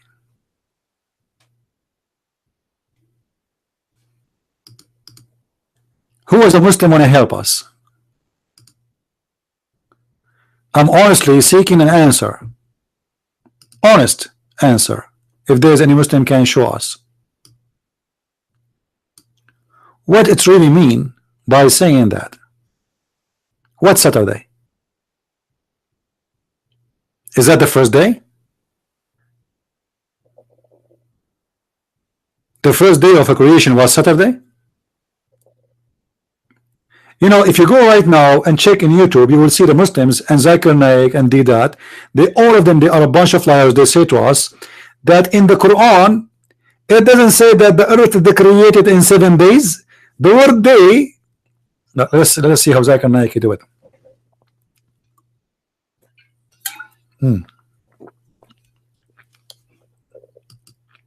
Brother Thitter, in the Holy Quran, Allah Almighty doesn't say that He created the earth in 7 days in the form of 24 hours.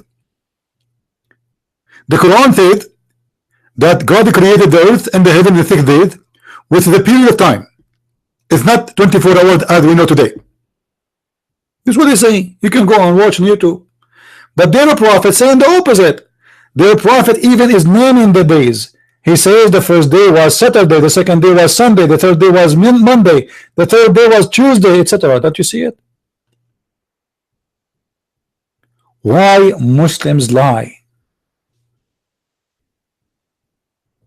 I can go right now and search, and I will find Zakir Naik saying God did not create the earth in 6 days. Zakir Naik.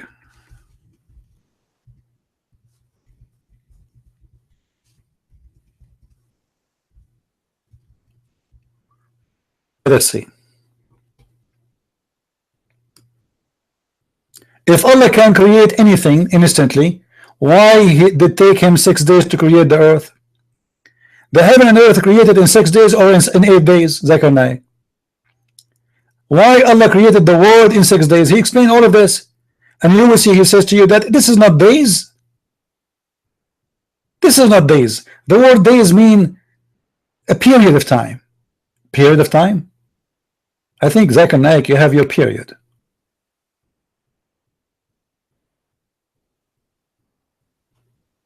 It looked like Zakir Naik is more smart than his prophet. His prophet is stupid and he don't have knowledge how Allah created the earth. So Zakir Naik wanna correct his prophet.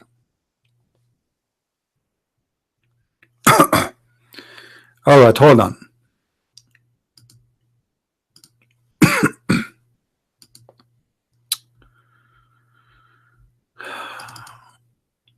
All right, my friend, you can call me if you wish.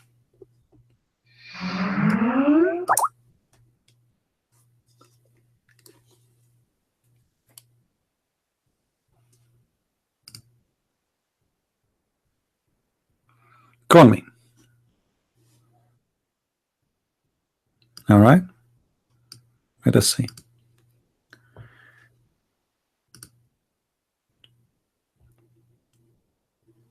It doesn't matter how much the Muslim try to hide the truth. The truth is in front of us, and the Muslims cannot be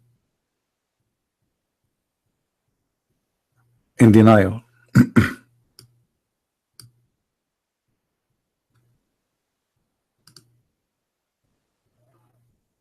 Who wanna call?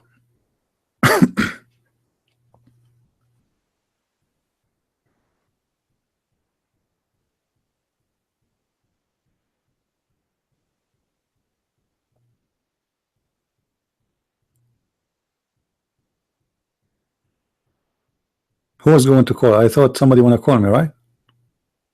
Who is the Muslim wanna call me?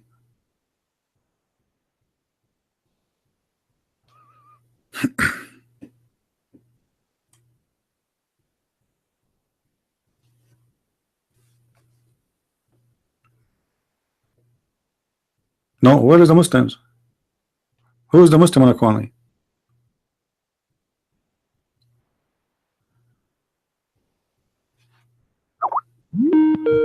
All right. Hello. Hello. Yes, my friend. How are you? Everything is good. I'm back again. How are you doing? everything is good. I want to talk about Genesis 1, about the chapter about the and God said, "Let there be light," and there was light, and God saw the light, and that it was good, and God divided the light from the darkness, and the rest of the verse. Okay, what about it? Look, the definition of day is 24 hours now. According to who? Look, I'm asking you. Hold on. According to who is 24 hours? Is that according to us or according to God? Look, when you say day, no. Day. My friend. Caused by the sun. Okay. If you don't have the okay. Hold on. So the word day is used in the Quran too. Is that the day in the Quran is the same as the day in the Bible? But in Arabic, it can mean a long period of time. Actually, how is that? How is that? Because it is not English. If you say day in English, no, I'm not talking about English Arabic. I'm talking the same word in Arabic. Yom. Yes. Can be long period of time. How that can be? How that can be? Do you see the hadith I'm showing you in the screen? Yes. Your prophet said, Allah excited the glorious, clearated the clay on Saturday. Is Saturday 24 hours or it's a long period of time? But it's just one period of time. It doesn't matter. It's Saturday. When we say Saturday, is Saturday 24 hours or 24,000 years? It is not saying, but it is. Who told you it's not saying? It is not. It is the beginning. It is not the whole process. That you are. What whole process? Listen. Do you see your prophet in the hadith says Allah created Adam Friday afternoon? Yes. Okay. So afternoon, is that long process time or this is afternoon? When we say afternoon, what does that mean? Do you see it here? It says, and Allah created Adam after Asr on Friday. Okay. After Asr in Friday. You know what Asr mean? You speak Arabic? Yes. Okay. All right. So after Asr, is that long time of time or this is just 2 hours? Because afternoon is like 2 hours, 3 hours. So obviously this is not long time of a long period of time. It's just a normal day.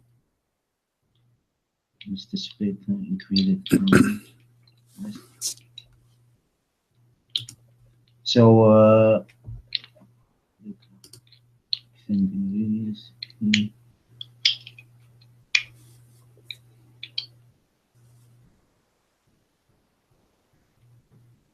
so this is the creation that's talk about the Quran, connected to the Quran, I think.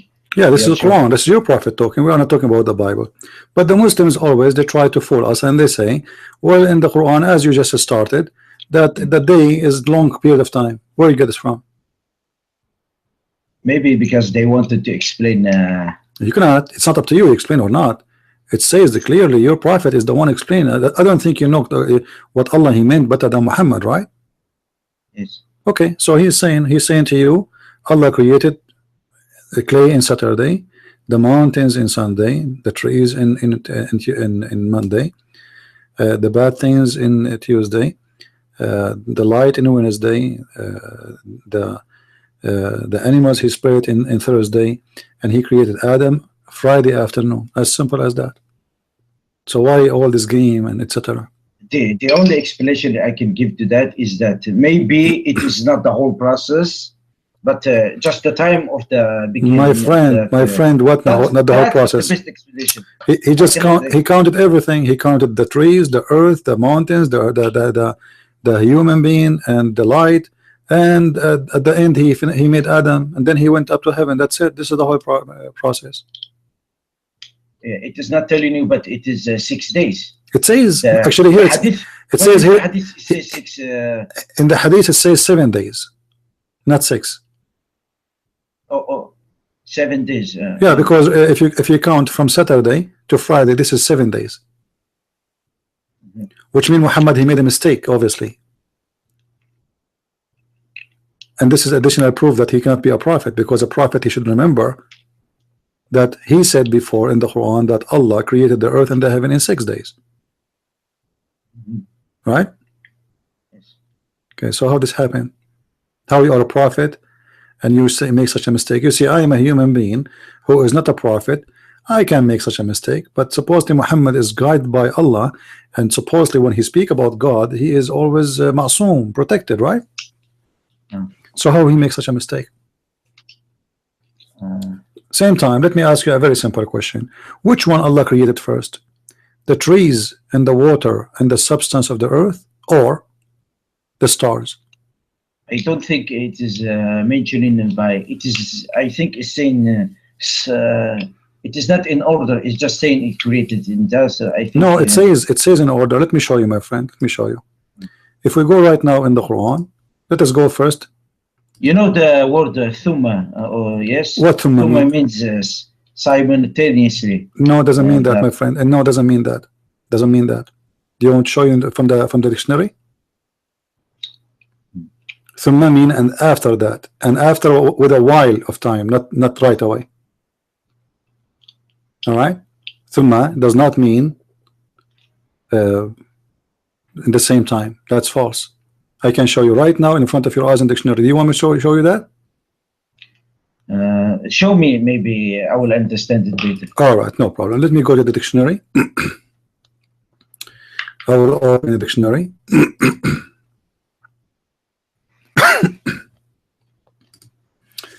This is a dictionary of Al-Ma'ani, Muslim dictionary. I will type the word thumma here in front of your eyes. Look with me, please. This is thumma. This is the answer. All right. Do you see it? After that, later on, furthermore. Do you see it? It's in the Quran. It's a word. All right. But look at after that or therefore. Okay. Yeah. What therefore? Okay. Immediately after, towards, later. Then. Let me try to see to take this thing from sky. Like they have those signs here. Let me clear it out. Okay. Now let us see it more clear. Here we go. We can go to the Arabic dictionary if you want, as long as you speak Arabic. But it's obviously I understand some words. No problem. After that, then after that time, actually, literally in Arabic, in official Arabic, thumma is a conjunction which is long after, not right away after. There's a Muslim website, Muslim page in Facebook, in YouTube. Actually, we were just showing it in the screen. Here we go. This is the page of the Muslim guy. He was saying this. Read with me. This is a Muslim teacher teaching Arabic in YouTube. Read with me. Says thumma is a conjunction that usually indicate order and an extensive period of time. Fa is something we add for something happen right after, short period, right? So in Arabic I say I went to the school, ذهبت إلى المدرسة ثم بعد ذلك ذهبت إلى السوق. That means there's a period of time between them, not right away. If I want to say right after, I say fa, and you speak Arabic like me. Do you agree? But you see, do you think maybe the Arabic change? I don't know about. No, my friend, the Arabic is Arabic, and don't come on. What change? No, thumma is the grammar thumma. is changing. No, okay, but okay, no problem. Let us say for the sake of argument, the Arabic it changed. The verse and the Quran, my friend, explain itself. The verse in the Quran, it is showing us it is happening in order. Read with me. Allah is saying, He raised high its height, and He put into right good state. He's talking about what? The heaven, the seven heaven. Actually, in Arabic, it doesn't say the word heaven. It says samawat. Sama is not heaven. Sama is a sky. He raised high its height, and then He put it in good state, and He made dark and night, and He brought out its light, and the earth He expanded after that. Do you see it? After that, the earth expanded after that. Yes. So the it is in order. the sky is done, the lamps is done, and then after that he worked in the earth. What he did to the earth? Look like the earth was created, and now Allah is going back to the earth to make it, to fix it, to make it extend it, to make it flat, and then he put in it the substance, the water, as you see, and then he placed the mountains. All right, that's wonderful, but this is totally the opposite of what other verse in the Quran saying. If we go here in the Quran, let us put them side by side as we did before.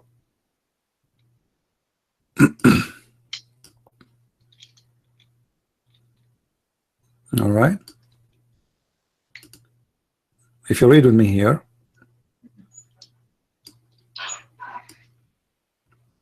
you will see this is a total contradiction. While here Allah, he made the sky and the heaven first and the lamps, and then he placed the mountains, and then he created the earth and the mountains. Here it's the opposite. Here it says, is it harder to create or the heaven? Allah saying to them, is it you harder to create or the heaven? He raised it high, its height, and he put it in a good state, and then he made the dark and the night, so the stars are created obviously, and the earth he expanded after that. So which one is done after that? All right, actually we are reading the same, hold on, we are reading the same verse. Let's go to verse number 41, sorry. Where is 41?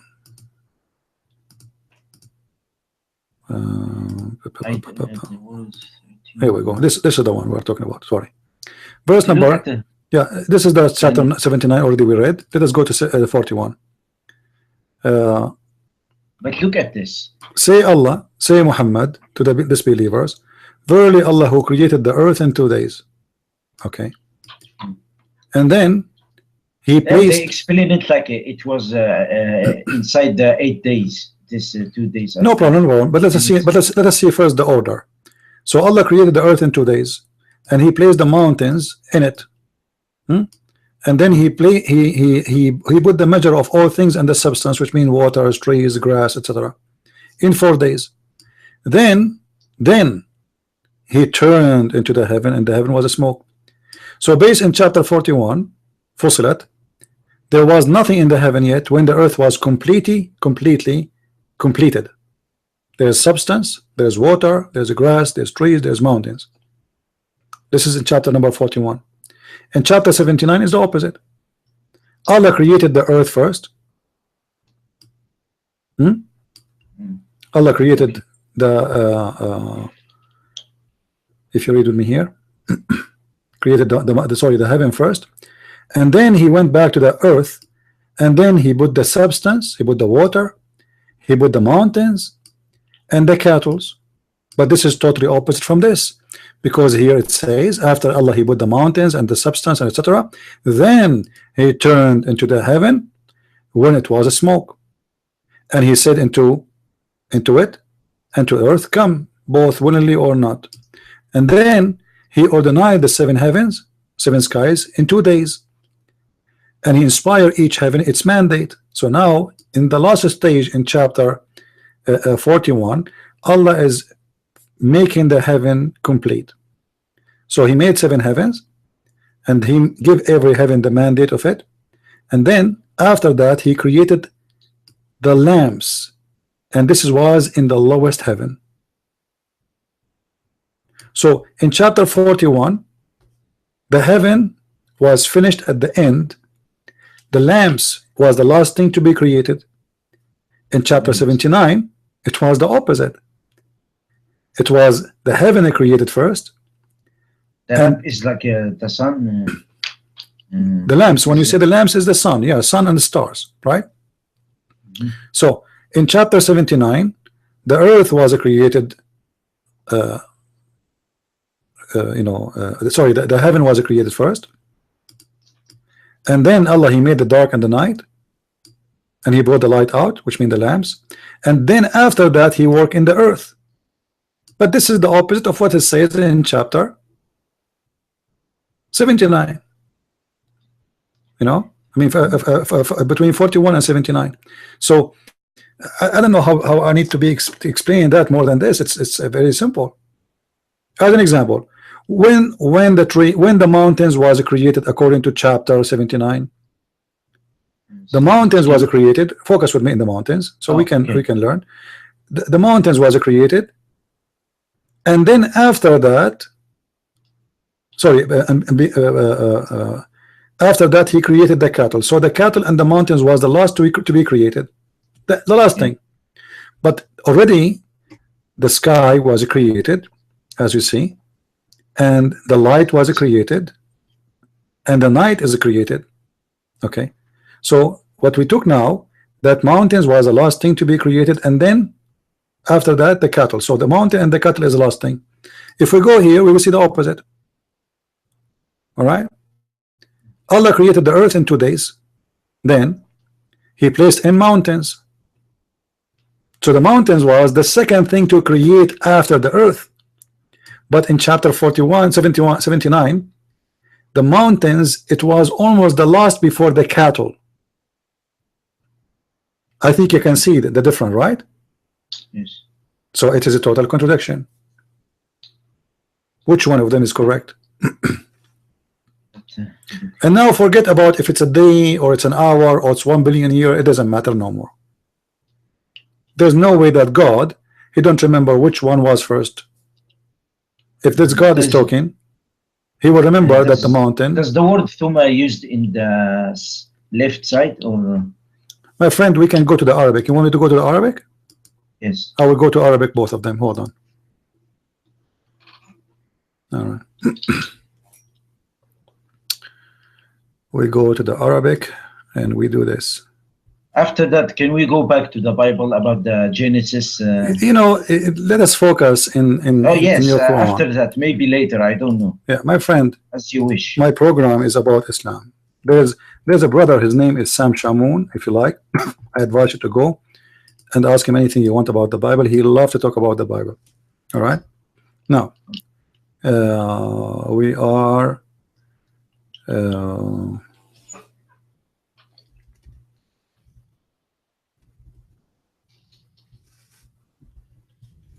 Let's go to the verse.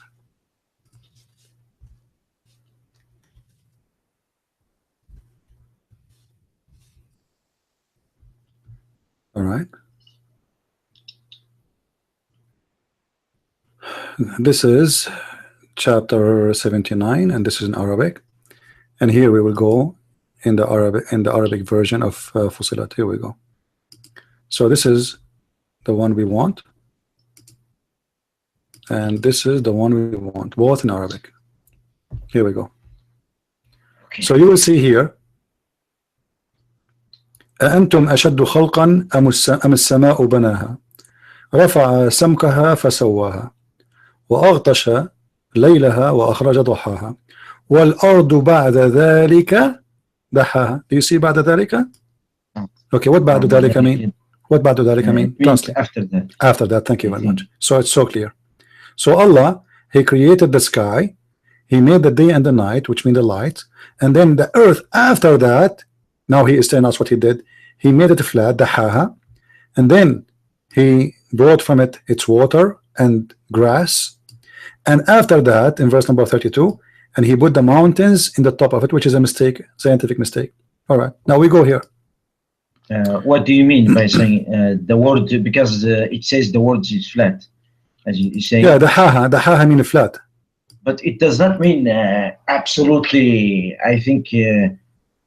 Daha means actually it is not how do I say it? It is not a real flat. It's just when you see the word, you don't see 2 kilometers of my friend. This is a pure Arabic don't word. You think God can allow you? Do you want me to show you the dictionary? Okay. All right, no problem. Here we go. We go to the dictionary again. This is the word daha. All right. Do you see it? Yes. He stretched it, he spread it. This is something you say when you do make your mother, she make a dough, she want to make a bread. All right. So she put her piece of wood, you know, على العجين, huh? Ah, You know what I'm talking about? So yes, you do the I ha. know. So you push it and you spread it out. This is what it says. So the But earth, spread out does not mean flat. no That is the flat, my friend. problem. It's flat. You see, Spread out flat. You cannot spread out something not flat. It has to be flat. When you stretch something, how you stretch it? You push from the you pull from the right, you pull from the side if it's a rubber or let us say a sheet. In the case of the DA, you push in the middle in the top of a flat surface, and that will make it take this take the etc. Now we can show you more reference, no problem, that it is flat. Actually, if I show you right now, here we go. I can go to Google translation, Google, you know, and we can go to Arabic dictionary, and you will see that the ha is simply word. We can go actually the same website. Hold on. We can go to Arabic. Here we go. And that will make it more horrible news for you, because in Arabic there's no games. Look, read with me. دحاها mean بسطها وأوسعها لسكن أهلها. Do you see it? Okay, what بسطها mean? Read. دحى الأرض يدحوها دحوا بسطها. Translate please to everybody. بسطها وأوسعها لساكن أهلها. Yeah, what does that mean? Translate. أوسع من الأرض. What when it says دحى الأرض يدحوها دحو البسط. What البسط mean? بسط mean stretch or something. Yeah, carpet, like, you know, بساط. صح? Carpet. Okay, so he make it like a carpet. So now you wanted to get away from it, but now we are in more trouble, because it's obviously Allah is saying that He made the earth flat. However, this is not our topic. You know, it's a mistake in the language, no problem. But now the problem is that we have a God who say something in the right side and something in the left side.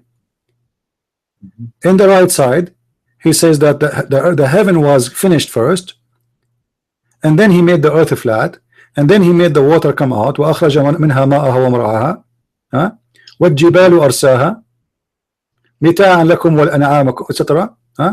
Then in here He said the opposite. In here He says that Allah, He created the earth in 2 days, and then He put mountains in it. وجعل فيها رواسي. So Allah, He placed the mountains on top of the earth, which is funny, because mountains are from inside the earth, not from the top. And then He says in 4 days. This is total now of 6 days, because 2 days to create the earth. Actually, there is some mountains who created on the sea or created on the air from the pressure of the air on the pressure of the water. My friend, what the pressure of air? You mean the pressure of the tectonic plate, right? In the inside the earth, right? Yes. Okay, but this is long, because this is against the Quran, because the Quran says وَجَعَلَ فِيهَا رَوَاسِي مِنْ فَوْقِهَا. So Allah, He put the mountains in the top of it, but the mountains is not in the top of the earth. The mountain is coming from the deep earth.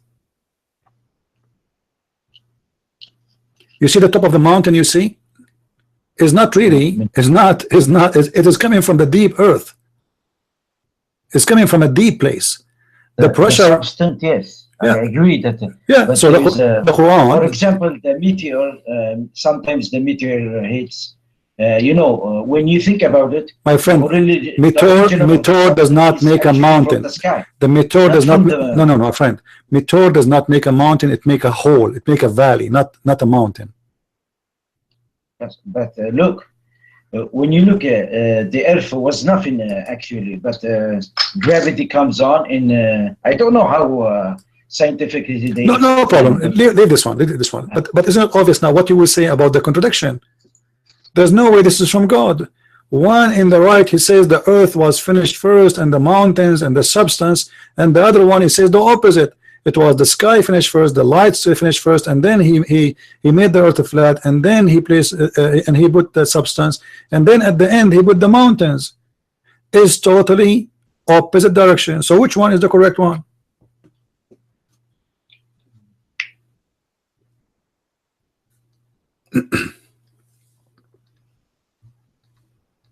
What do you think?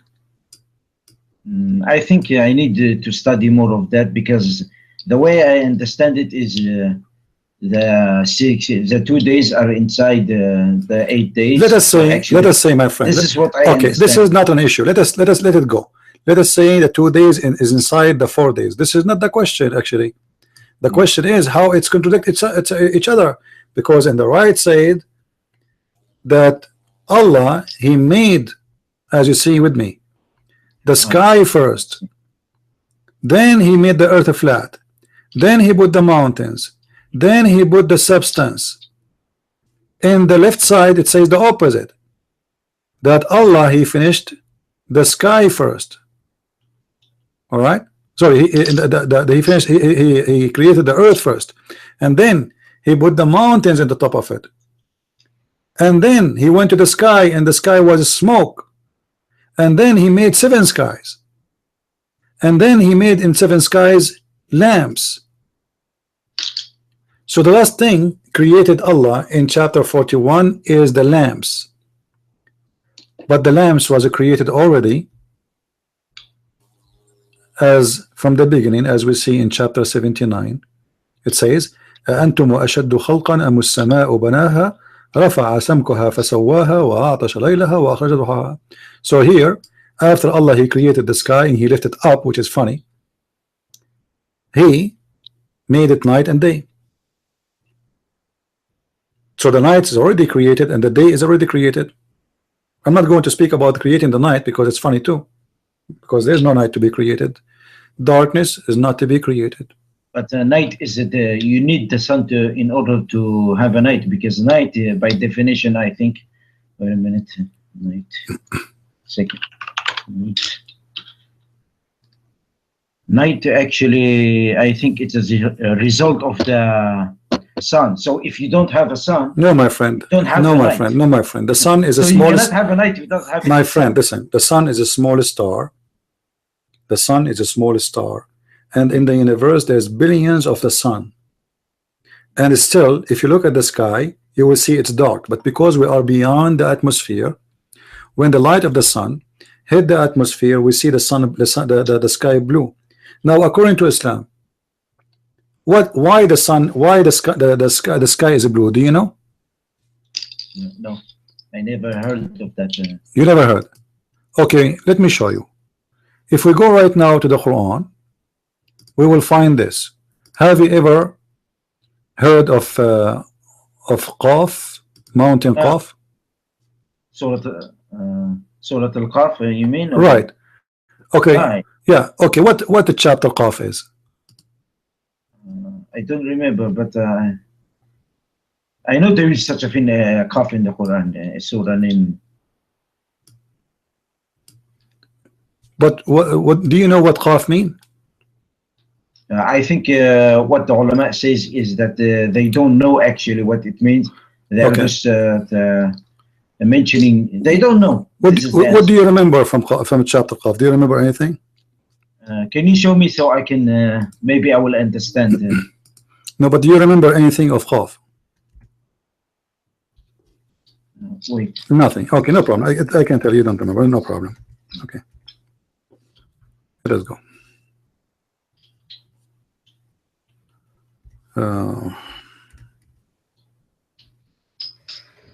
Make the page full page. All right.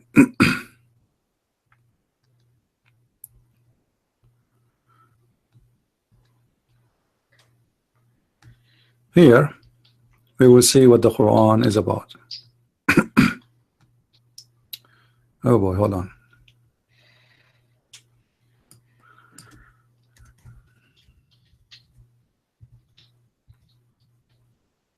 Chapter 50, verse number 1. Do you see it? Qa wal Quran al Majid. Is it clear for you? Wait. Qa wal Quran al Majid. Okay. Majid. All right. Let us see what Qa wal Quran al Majid mean. We go. This is a chapter. Remember, chapter 50, verse number 1. Chapter 50, verse number 1. And you said the Muslim do not know what it's mean, right? This is what I heard about. Okay. I don't. Jalalain says, Qaf. God knows best what he mean by that. Yes. Okay, but Ibn Abbas don't agree. Ibn Abbas, the cousin of Muhammad, he say the following. From his narration in the authority of Ibn Abbas, he said, the interpretation of Allah saying Qaf, he says, it is an azure mountain overlooking his word, and the color of the sky takes from it. Allah swore by it. So what we understand from this, my friend, that the word is a flat, and there is a mountain around this flat earth, which is a blue. And because it's a blue, the sky is taking its color from it. So this is the earth, and here we have a fence, and that fence is a mountain. It's So called. why is it the ulama are saying? No, here we go. Ibn Abbas is of the ulama, my friend. This is the cousin of Muhammad. Which one is I more know, important? but why Because they are confused. They don't know. Today. Yeah, well, because they are trying to run away from the fact that this is what it is. You know, it says. Yes, I never heard someone to tell me that is from. This is what I heard about Qaf. My friend, I never heard about the. Always when I talk to Muslims, they say to me, "I never heard this. I never heard that." You are not the first one. So welcome to the club. I'm showing you in the front of your eyes with the screen, correct? I'm not making things. This is the official government website of the Kingdom of Jordan. This website is owned by the king. It says here, Tafsir Ibn Abbas, translation, whatever his name, and then the Royal of Ahlul Bayt Institute of Islamic Thought, Amman, Jordan. This is not a personal website. This is official government website. So it is an azure mountain overlooking the world. So what Muhammad teaching the Muslims, that there's a mountain surrounding the earth, and the earth is a flat, and this is why in the Quran it says that Allah, he lift up the sky. If you remember in the Quran, Muhammad, he says that the earth was stitched together, and this is the verse the Muslim they use always to say to us, the Quran speak about the Big Bang. I'm sure you heard that, right? Correct? Did you hear about the Muslim claiming that the Big Bang is in the Quran? Yes, I heard about it. All right. Which verse? Which verse they use? They use the chapter where it says "Futqan." All right. Let us find it.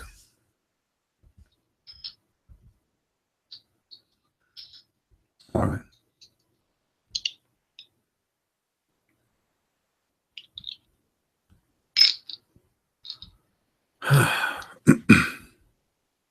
Here we go. Chapter 21, verse number 30. It says, أَوْلَمْ يَرَى الَّذِينَ كَفَرُوا أَنَّ السَّمَاءَ وَالْأَرْضَ كَانَتَا رِتْقًا فَفَتَقْنَاهُمَا. All right. What does that mean? The earth, asunder, I think. Yeah, the earth and the heaven, they used to be stitches together. Stitched. So what happened? What happened is the following. Allah, he put mountains, as you see, the verse after it, it says, and we have set on earth mountains standing firm. All right. And then Allah, he says, and we hold the sky from falling down, so the sky will not fall on you. How Allah, he held up the sky from falling down on you? By the mountains. So this is Qaf, the azure mountain, which is surrounding the earth, and the sky is the roof. If you go in the Quran, you will see the Quran says that we made the earth saqfan marfu'a. We made the sky as a roof. All right.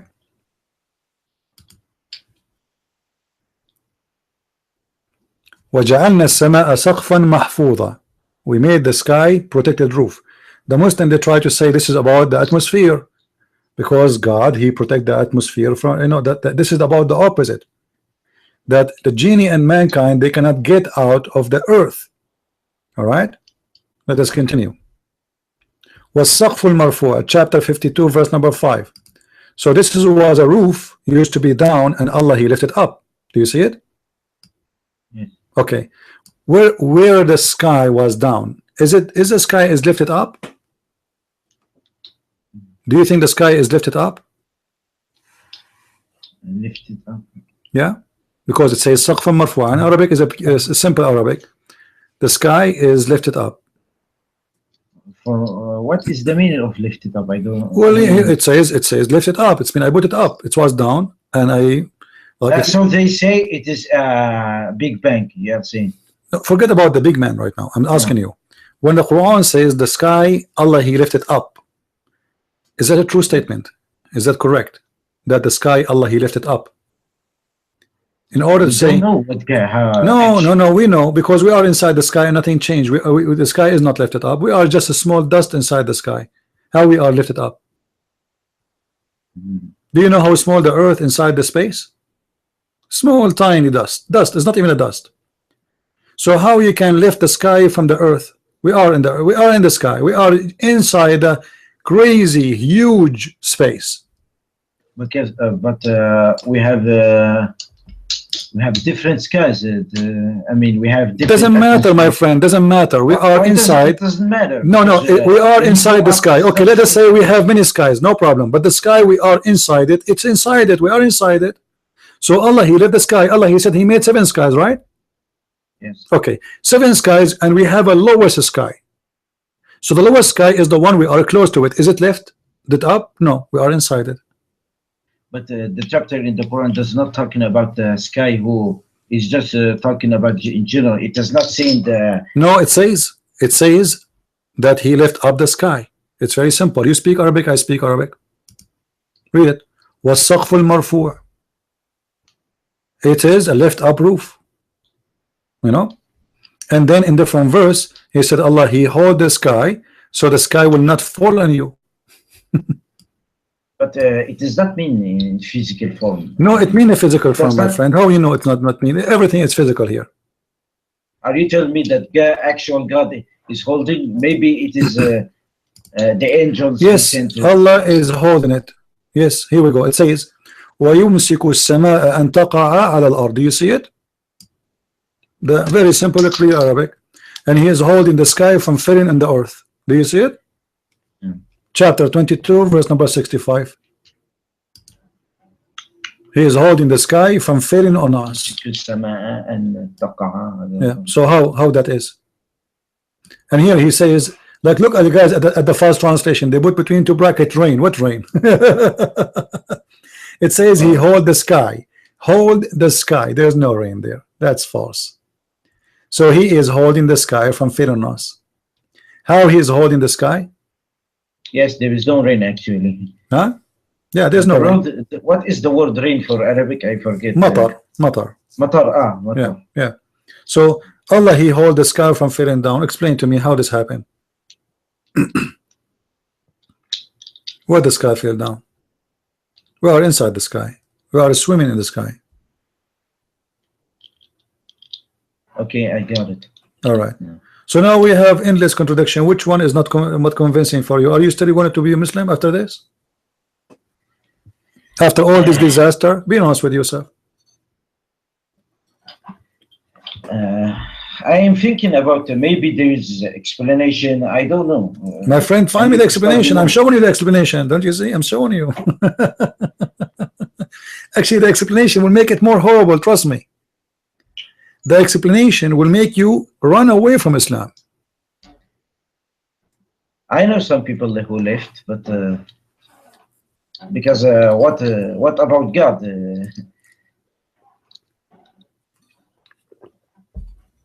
So what do you think, my friend? Even if I, as I said, even if I leave Islam, I will always believe in God. It doesn't matter. No problem. I'm not. Did I say to you I wanted to believe in God? I'm not an atheist, my friend. I believe in God myself. But I'm asking you, are you going to stay to be a Muslim after all what I showed you? I will try to study more and see it. If I cannot, maybe I will.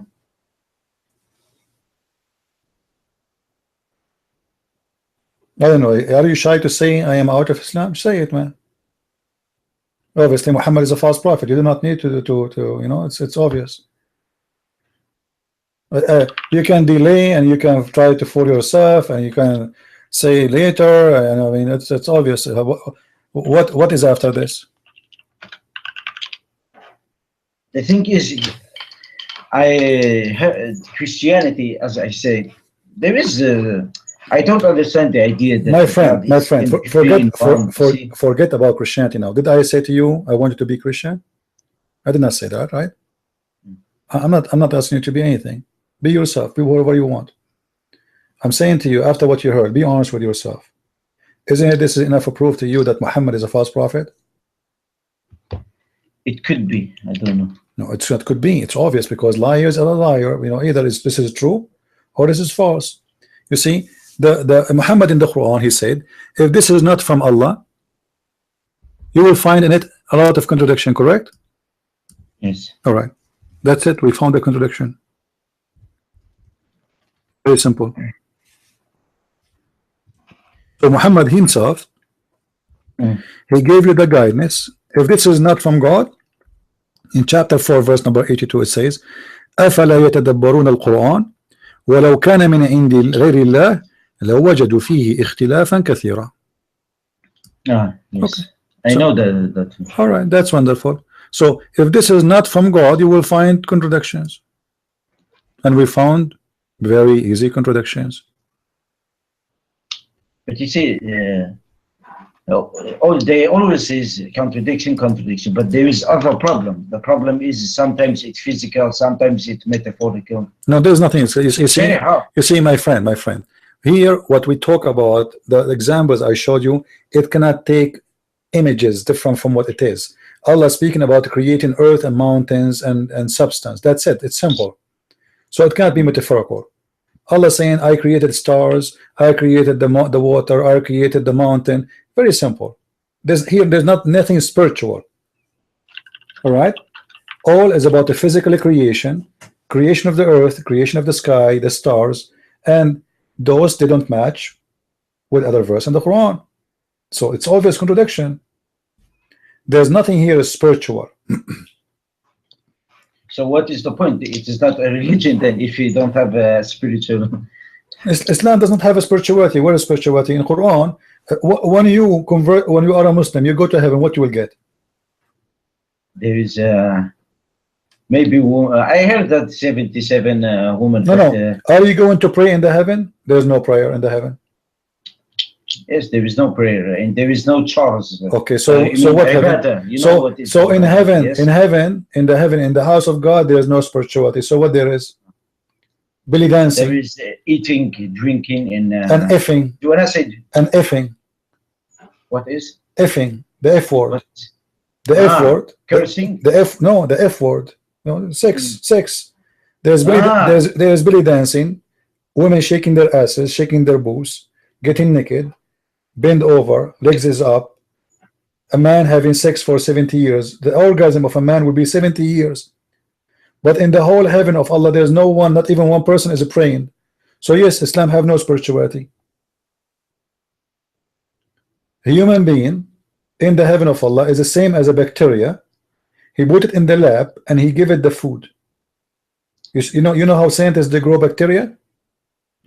Why scientists they grow bacteria? Because they are useful. Why? To study them, correct? Okay, thanks for the call. I need actually I called anyway. I'm going to sleep now because it's too late. So thanks for the. You will not announce that Islam is a false religion, my friend, before you sleep. Be honest. I will announce it as I don't know. It's very hard to live, you know. Come on, 24 years old in. Come on, you are just trying to resist the truth, my friend. You are trying to resist that Muhammad is a child molester. Trying to resist that this guy, he made a chapter about his testicles. Have you ever heard of a prophet of God? He said that God, he says to me, any woman she gave herself to me. I mean, what's wrong with that? The guy, he have already 13 wives at home. He have unlimited numbers of slaves, and yet he want any woman to give herself to him. Why?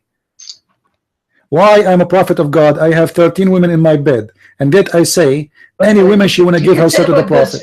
About Abraham, how many Solomon? How many wives? This is a king. Solomon is a king. He is acting as a king, and he asked God for forgiveness.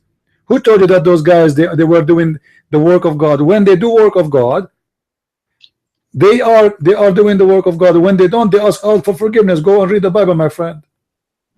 David, he cried for God, asking for forgiveness. Who said that David was doing the perfect work of God? He did not say, David did not say that God said to me, go and have hundreds of women. Did he say that? No, listen,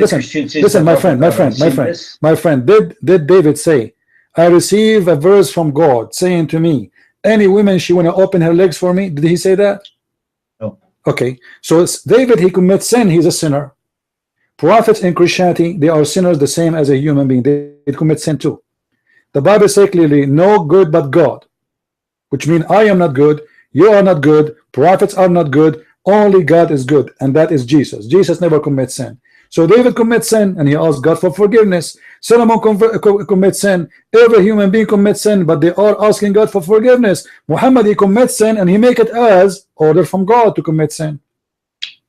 He did not say, I am the one who want to have sex with the women. He claimed that his God gave him a verse saying any woman she want to give herself, which is obvious that Muhammad is using God for the benefit of his sexual activities. And there's no reason for that. I mean, he have already a lot of women. And why he claimed God? And actually I can show you where it says that if Muhammad, his eyes fell into a woman, her husband must divorce her. You believe it? No, I never heard about it. Okay, hold on. Before you go to sleep, let me show you. Let me show you. If you have a prophet who lived in your time, with my respect to you, and he saw your wife and he said to you, divorce her for me, what you will say? I will say that he is not a good person. He's very bad. Only bad? You will say only bad, or you will say he's a scumbag? Scumbag too. All right. Well, thank you for saying that. At least we got an answer from you. All right. Read me, please. This is Tafsir al-Qurtubi. I'm going to show it to you in Arabic. There is a delay, a bit delay, so no problem. Take your time. All right. This is the official government website of the Kingdom of Saudi Arabia. All right. And this is Tafsir al-Qurtubi. And this is your prophet. Read with me. إذا وقع أما وما أحل له صلى الله عليه وسلم فجملته 16. الأول صفي المغانم. Allah prophet, he have 16 things is only for him. Number one is the best of the spoil, which means the theft. Why Muhammad wanna get the best? So if we attack a house, I will take the biggest TV and you take the small one. This is what it says. Now, number two, al-istibdadu bi khums al-khums. So he will take the fifth from every attack. Number three, al-wisal, which means supposedly he pray more. Al-rabi', number four, al-ziyada ala arba'at nisa. Number four, he can have more than 4 women. The Muslim, they can have only 4. Number five, al-nikahu bi lafz al-hiba. A woman, she can give herself to him, to if her. Number 6, al-nikahu bi ghayri wali, to if a woman without the approval of her father. Number 7, to if a woman without paying wages. Everything is about effing. Number 8, to if in the case of ihram, which means even if you are doing ihram, which Muslims are not allowed, he can still have sex. Number 9, سقوط القسم بين الأزواج عنه. He can take an oath, but he can drop it down. Number 10, إذا وقع بصره على امرأة وجب على زوجها طلاقها. What do you say? If his eyes fall into a woman, her husband, he must divorce her immediately. So it's lawful for him to take her. What do you say?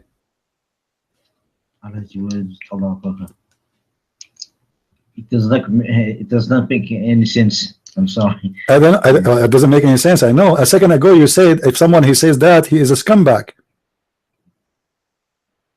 A second ago, I want to remind you, and you are a man. You are a man of his word. You are the one who said, if a man he says to you that your wife, he saw your wife, with my respect to your wife, if you are married, and he says to you, I like your wife and you must divorce her so I can sleep with her. I asked you, what is that for you? He said, obviously he's a bad man. I said, are you going to say he's a scumbag? He said, yes, he's a scumbag. So now, are you willing to say Muhammad is a scumbag? If this is the truth, I think it has. Say it. It is the truth. This is the official Islamic government website of the Kingdom of Saudi Arabia. The question is what hadith they used. What my friend, say, this is the book of Al-Qurtubi. This is the book of Al-Qurtubi, nothing of my own. And this is one of the highest scholars of Islam saying that they are copying from Ibn al-Arabi. Do you know who's Ibn al-Arabi? Go and search. So for sure they have their own source, and a trustworthy source. So it's in the front of you, and you know that nobody will dare to say such a thing about Muhammad in Saudi Arabia if it's not true, correct? Yes. Okay, so how we can solve this? What kind of a prophet? He see a woman, she is married, the husband, he have to divorce her so he can F her. This is a prophet of God. This is can happen for the Viking, you know, they are a bunch of pirate gangs, drug dealers. The one who is more powerful, he take the women of the other guy. That can't be a prophet of God. And the woman, she is married. Do you see it says zawjaha, she is married, and this is exactly what he did to his own son. This is why it says قال ابن العربي هكذا قال إمام الحرمين وقد مضى ما للعلماء في قصة زيد من هذا المعنى. Zayd, he was his adopted son, and Muhammad, his eyes fell into her, and he said to her, my heart is beating for you. But didn't say that Zayd actually divorced. It doesn't matter, my friend. Zayd divorced her because now he knew that Muhammad, he want her.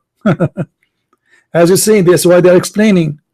His eyes fell into her, and then he flirted with her. He said to her, Subhanu mu'allif al-qulub. You know, he flirt.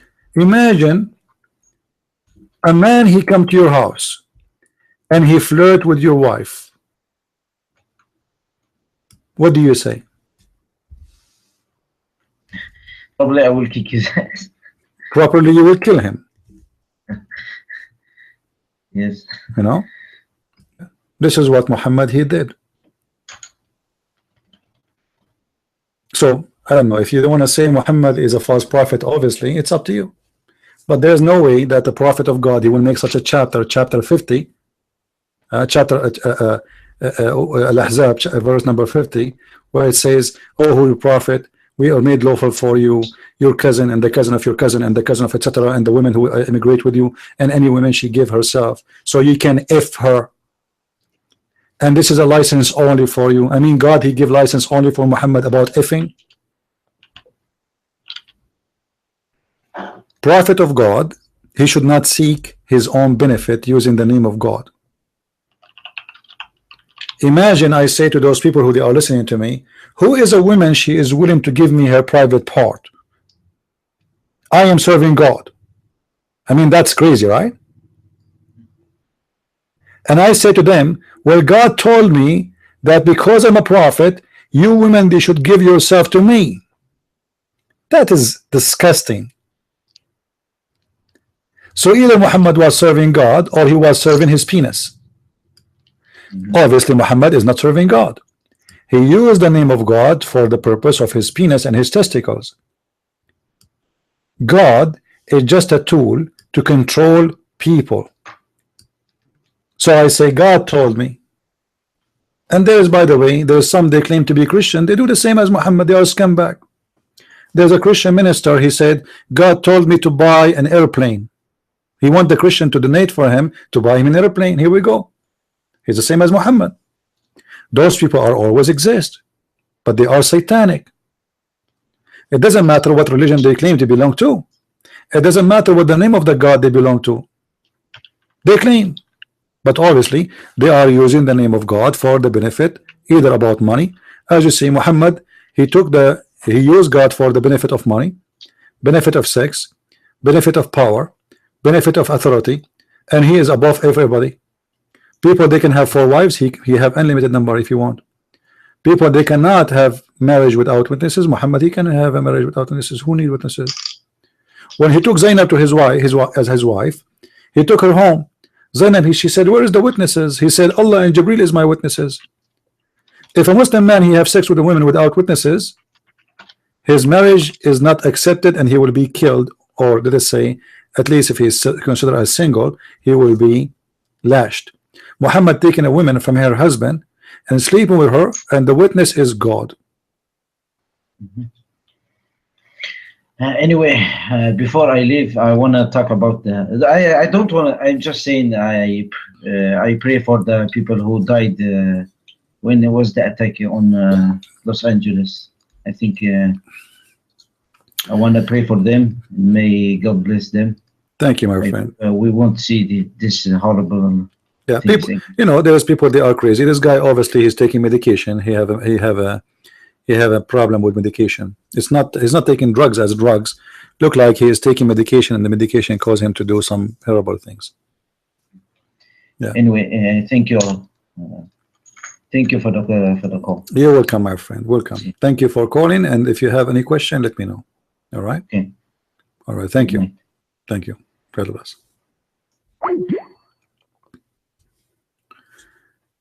As you see, you know, our evidence is right in front of us, and there's nobody can defeat them. This is not going to be prophet.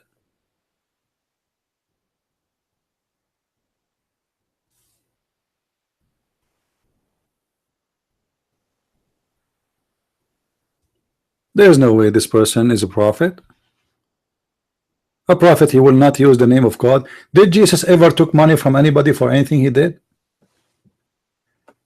Did Jesus even ask them to praise him because he's making miracles? Give me money, give me reward, make a feast for me, you know, give me a nice horse.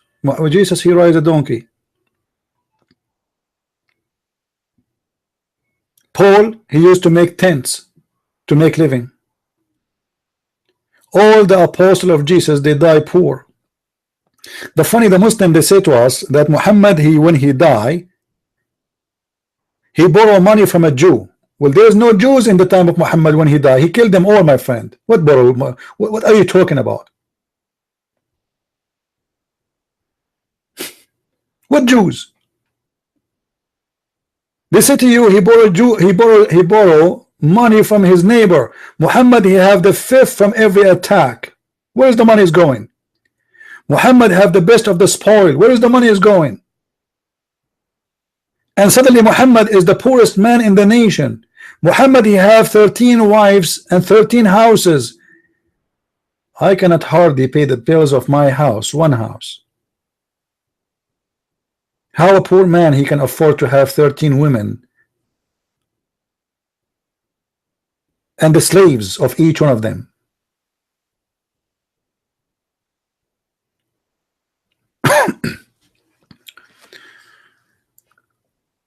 Always Muslims, they try to run into denial, and they try to avoid answering the simple question: if your prophet is a prophet, why he is using God for the sake of his testicles?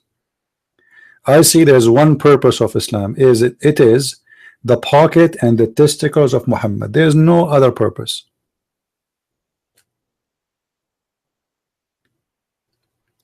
When you ask Muslims why Muhammad he marry a child, they say to you, at the time of Muhammad, women, they grow so fast.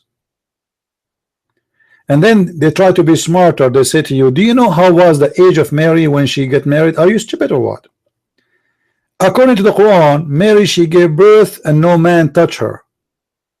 So what does have to do with Muhammad, you idiot? She have no husband according to the Quran.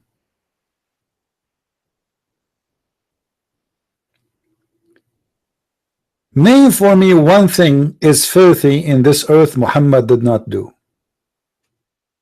From rape, theft, killing, lying, stealing. Even he claimed that his cousin raped him.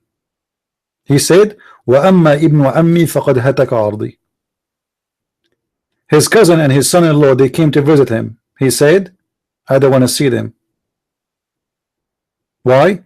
He hataka ardi. What hataka ardi mean? Any Muslim who speak Arabic, he knew exactly what does that mean. This is a prophet of God.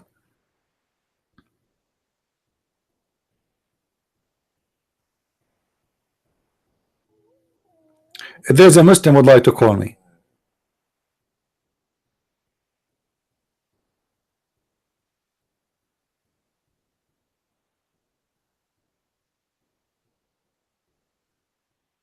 If there is any Muslim, he like to call me.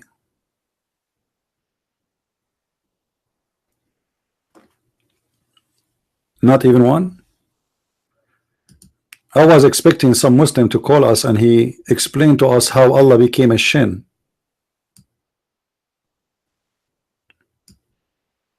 I mean, this religion is very weird. They keep saying to us, worship one God, worship one God, worship one God, and then we find that their God is nothing but a shin. We follow one God, we follow one God, we follow one God, and we find that the shin have 5 fingers. Accept this God, accept this God, accept this God, and then we find this God have no spirit, which means he's a dead body. He's a dead shin.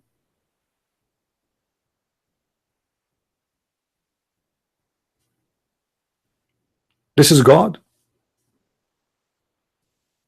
This is what all is about. It's a shin.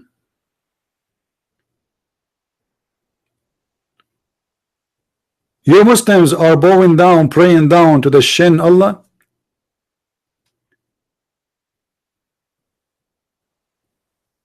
You ask the Muslims, the Quran says he is a samad. They try to explain to you what samad mean. They say samad mean he is not empty from inside.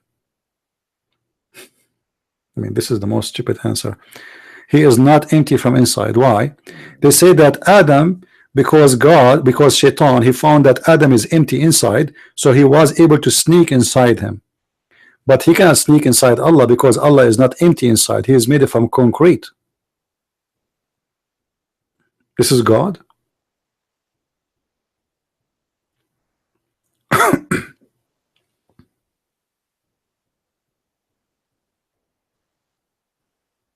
Any Muslim?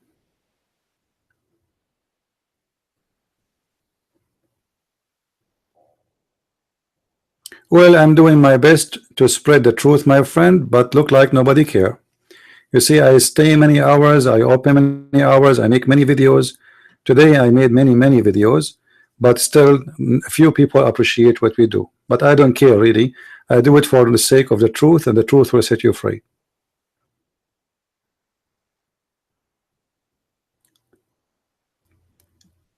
Do we have any Muslim would like to call us? Nobody want to get rewarded with the virgins and the brand new vagina, 0 mileage? This is God. God who promised me to have a pillow in the heaven. I mean, this is amazing. I cannot wait, man. And when I go to bed to sleep every day, I dream about the pillow.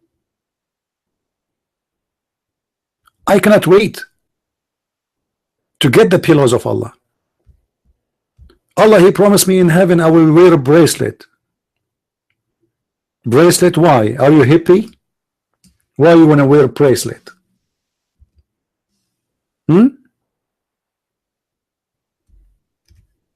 Allah, he promised me in the heaven that I will sit in a high bed.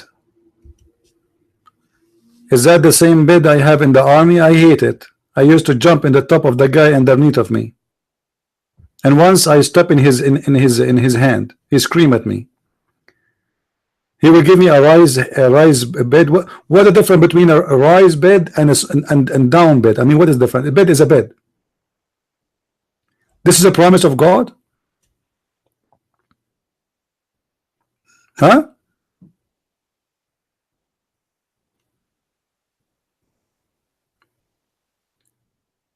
Allah will promise me a tree, and this tree have the fruit of everything. You have watches, you have iPad. For sure, this is not true. But Allah, according to Muslims, there's a tree is called lotus tree. And this tree is a distance of 100 years if you walk underneath of it. And the leaves of this tree is gold, silver, shoes, clothes.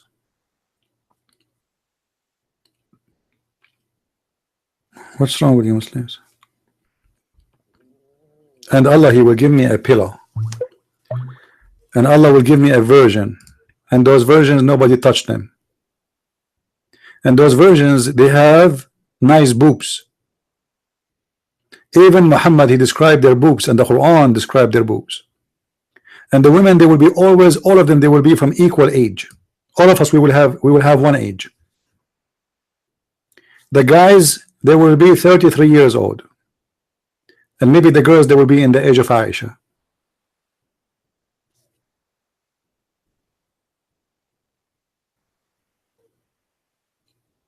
This is heaven.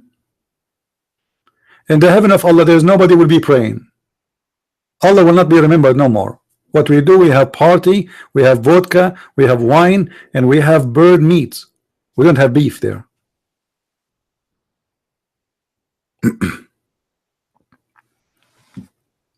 not to forget to mention that in the heaven you will have an endless orgasm of 70 years. 70 years sex and 70 years orgasm. And Allah, He promised you in heaven wealth and luxury. I mean, if we are in the heaven and everything for free, what wealth and what luxury you are talking about? Huh? This is heaven?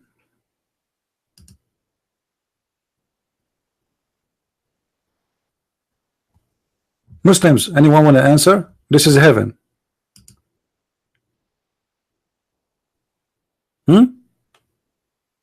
And Allah wanna show us how amazing He is. He says, do they not look how the camel is made?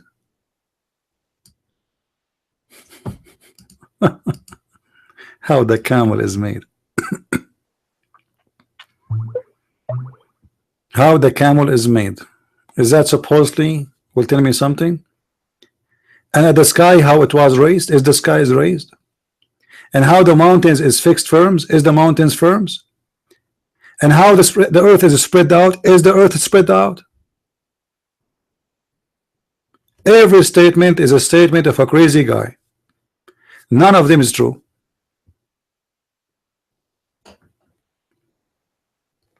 Even the Quran say that Allah, He created the mule. Have you ever heard of God saying, I created the mule for you? Are you sure you created the mule? Because as I know, Mr. Allah, the mule is not created. Because there is nothing is called a mule to be created. To be created, it means there's one first mule was created by you. And there's no such a thing. Mule is the result of having sex between two animals. One of them is horse and the other one is a donkey. So when the Quran says in chapter 16 verse number 8 that it is He, Allah, who created for you the mule, that is a mule statement.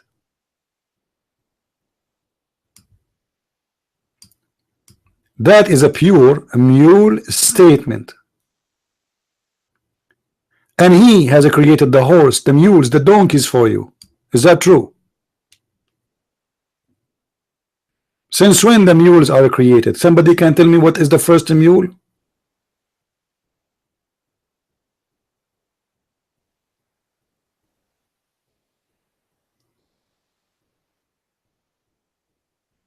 Isn't it obvious that the one who made this statement himself is a mule?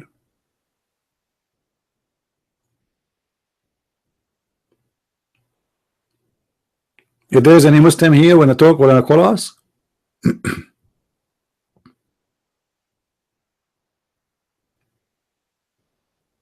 And then it's Allah who sent down the rain from the sky.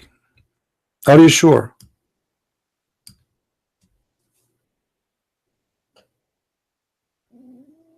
Is it? Even my stomach is talking to me, but no Muslims answer me. Any Abdul?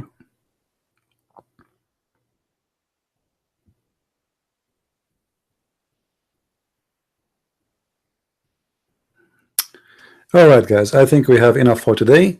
Tomorrow is Wednesday, so we will have our broadcast at 4:30 p.m. I might start at 4, not sure, but between 4 and 4:30. All right. So don't forget to subscribe to our channel if you like what we do, and feel free to contact me if you have a question, and I will be happy to answer you. Not in text. I don't answer in text. I don't have time for text because I receive a lot of text. If I find that your question is worth to be speaking about it, I will do a video about it. And if not, you can ask me when we have a chat here. I would love to answer you when we can. So I want to say thank you for being here. I hope we learned something good today, and I hope the brother who called us, I call him brother because obviously he's trying to open his eyes. I hope he will see the truth, and the truth will set him free. Oh, we have a call. Hold on. Hello? Hello, CP. Yes. Who is with you? Okay. I'm a Christian. I'm Miroslav. I'm calling from Norway, and I'm debating the Muslims in Poland. I was trying to get some Muslims from Poland to call you. All right. One of the girls, she just was scared. Just got me on Facebook. That one was listening to. I'm losing your voice. I cannot really hear you. If you have many applications, my friend, if your YouTube is running, close it. Yes. Because look like your internet is weak. That's not good. I'm losing your voice. So try to say again what you said, please. It's true. You said you are debating Muslims, okay, and you try to make Muslims to call me. That's what I heard.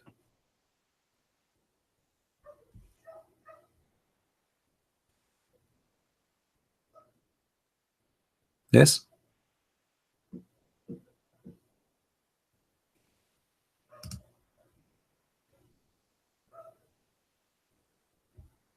Are you there?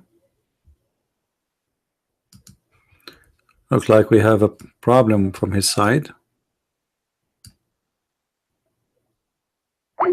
All right, it's all right. Try to call me again. Maybe it's going to work. We will see.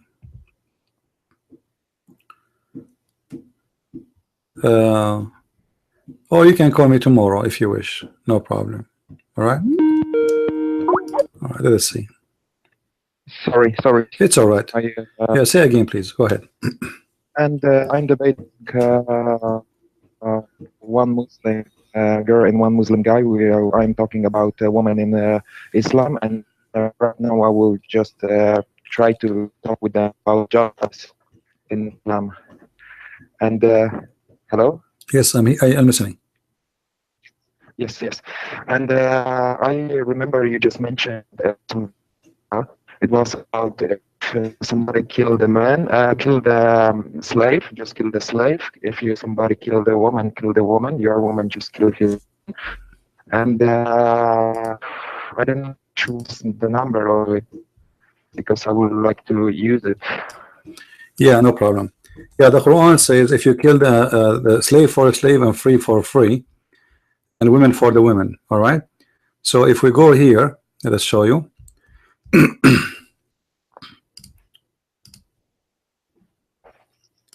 يا أيها الذين آمنوا كتب عليكم القصاص في القتلى الحر بالحر والعبد بالعبد والأنثى بالأنثى. Chapter 2, verse number 178. Chapter 2, verse number 178. I will give you a text in Skype so you don't lose it. All right. I will give you the link. You heard me? Yes. All right. Yeah. So as you see here, it says, "Oh, who you believe in the law of equality, it's prescribed for you in the case of murder, free for the free, slave for the slave, and women for the women." Mm-hmm. All right. And there is, I think, so, like. My friend, I really understand nothing. Try to call me tomorrow. Try to call me tomorrow. Maybe you'll have a better connection because I understand nothing. Okay, I will do that. All right. Thank you, my friend. Thank you. God bless. And try to call me earlier. Don't wait for the guys. If you want to call me, don't wait for the last second and then call. I mean, we are here for hours. All right. So what about you try to call from the beginning, so we can cover your topic and we can give more details of what you are asking for. So tomorrow, be here early. We start at 4:30, and ask me from the beginning, so I will cover your questions. All right. So I want to say thank you guys for being here. May the Lord bless you all, and see you soon tomorrow again. Christ is Lord, Islam is false. Amen.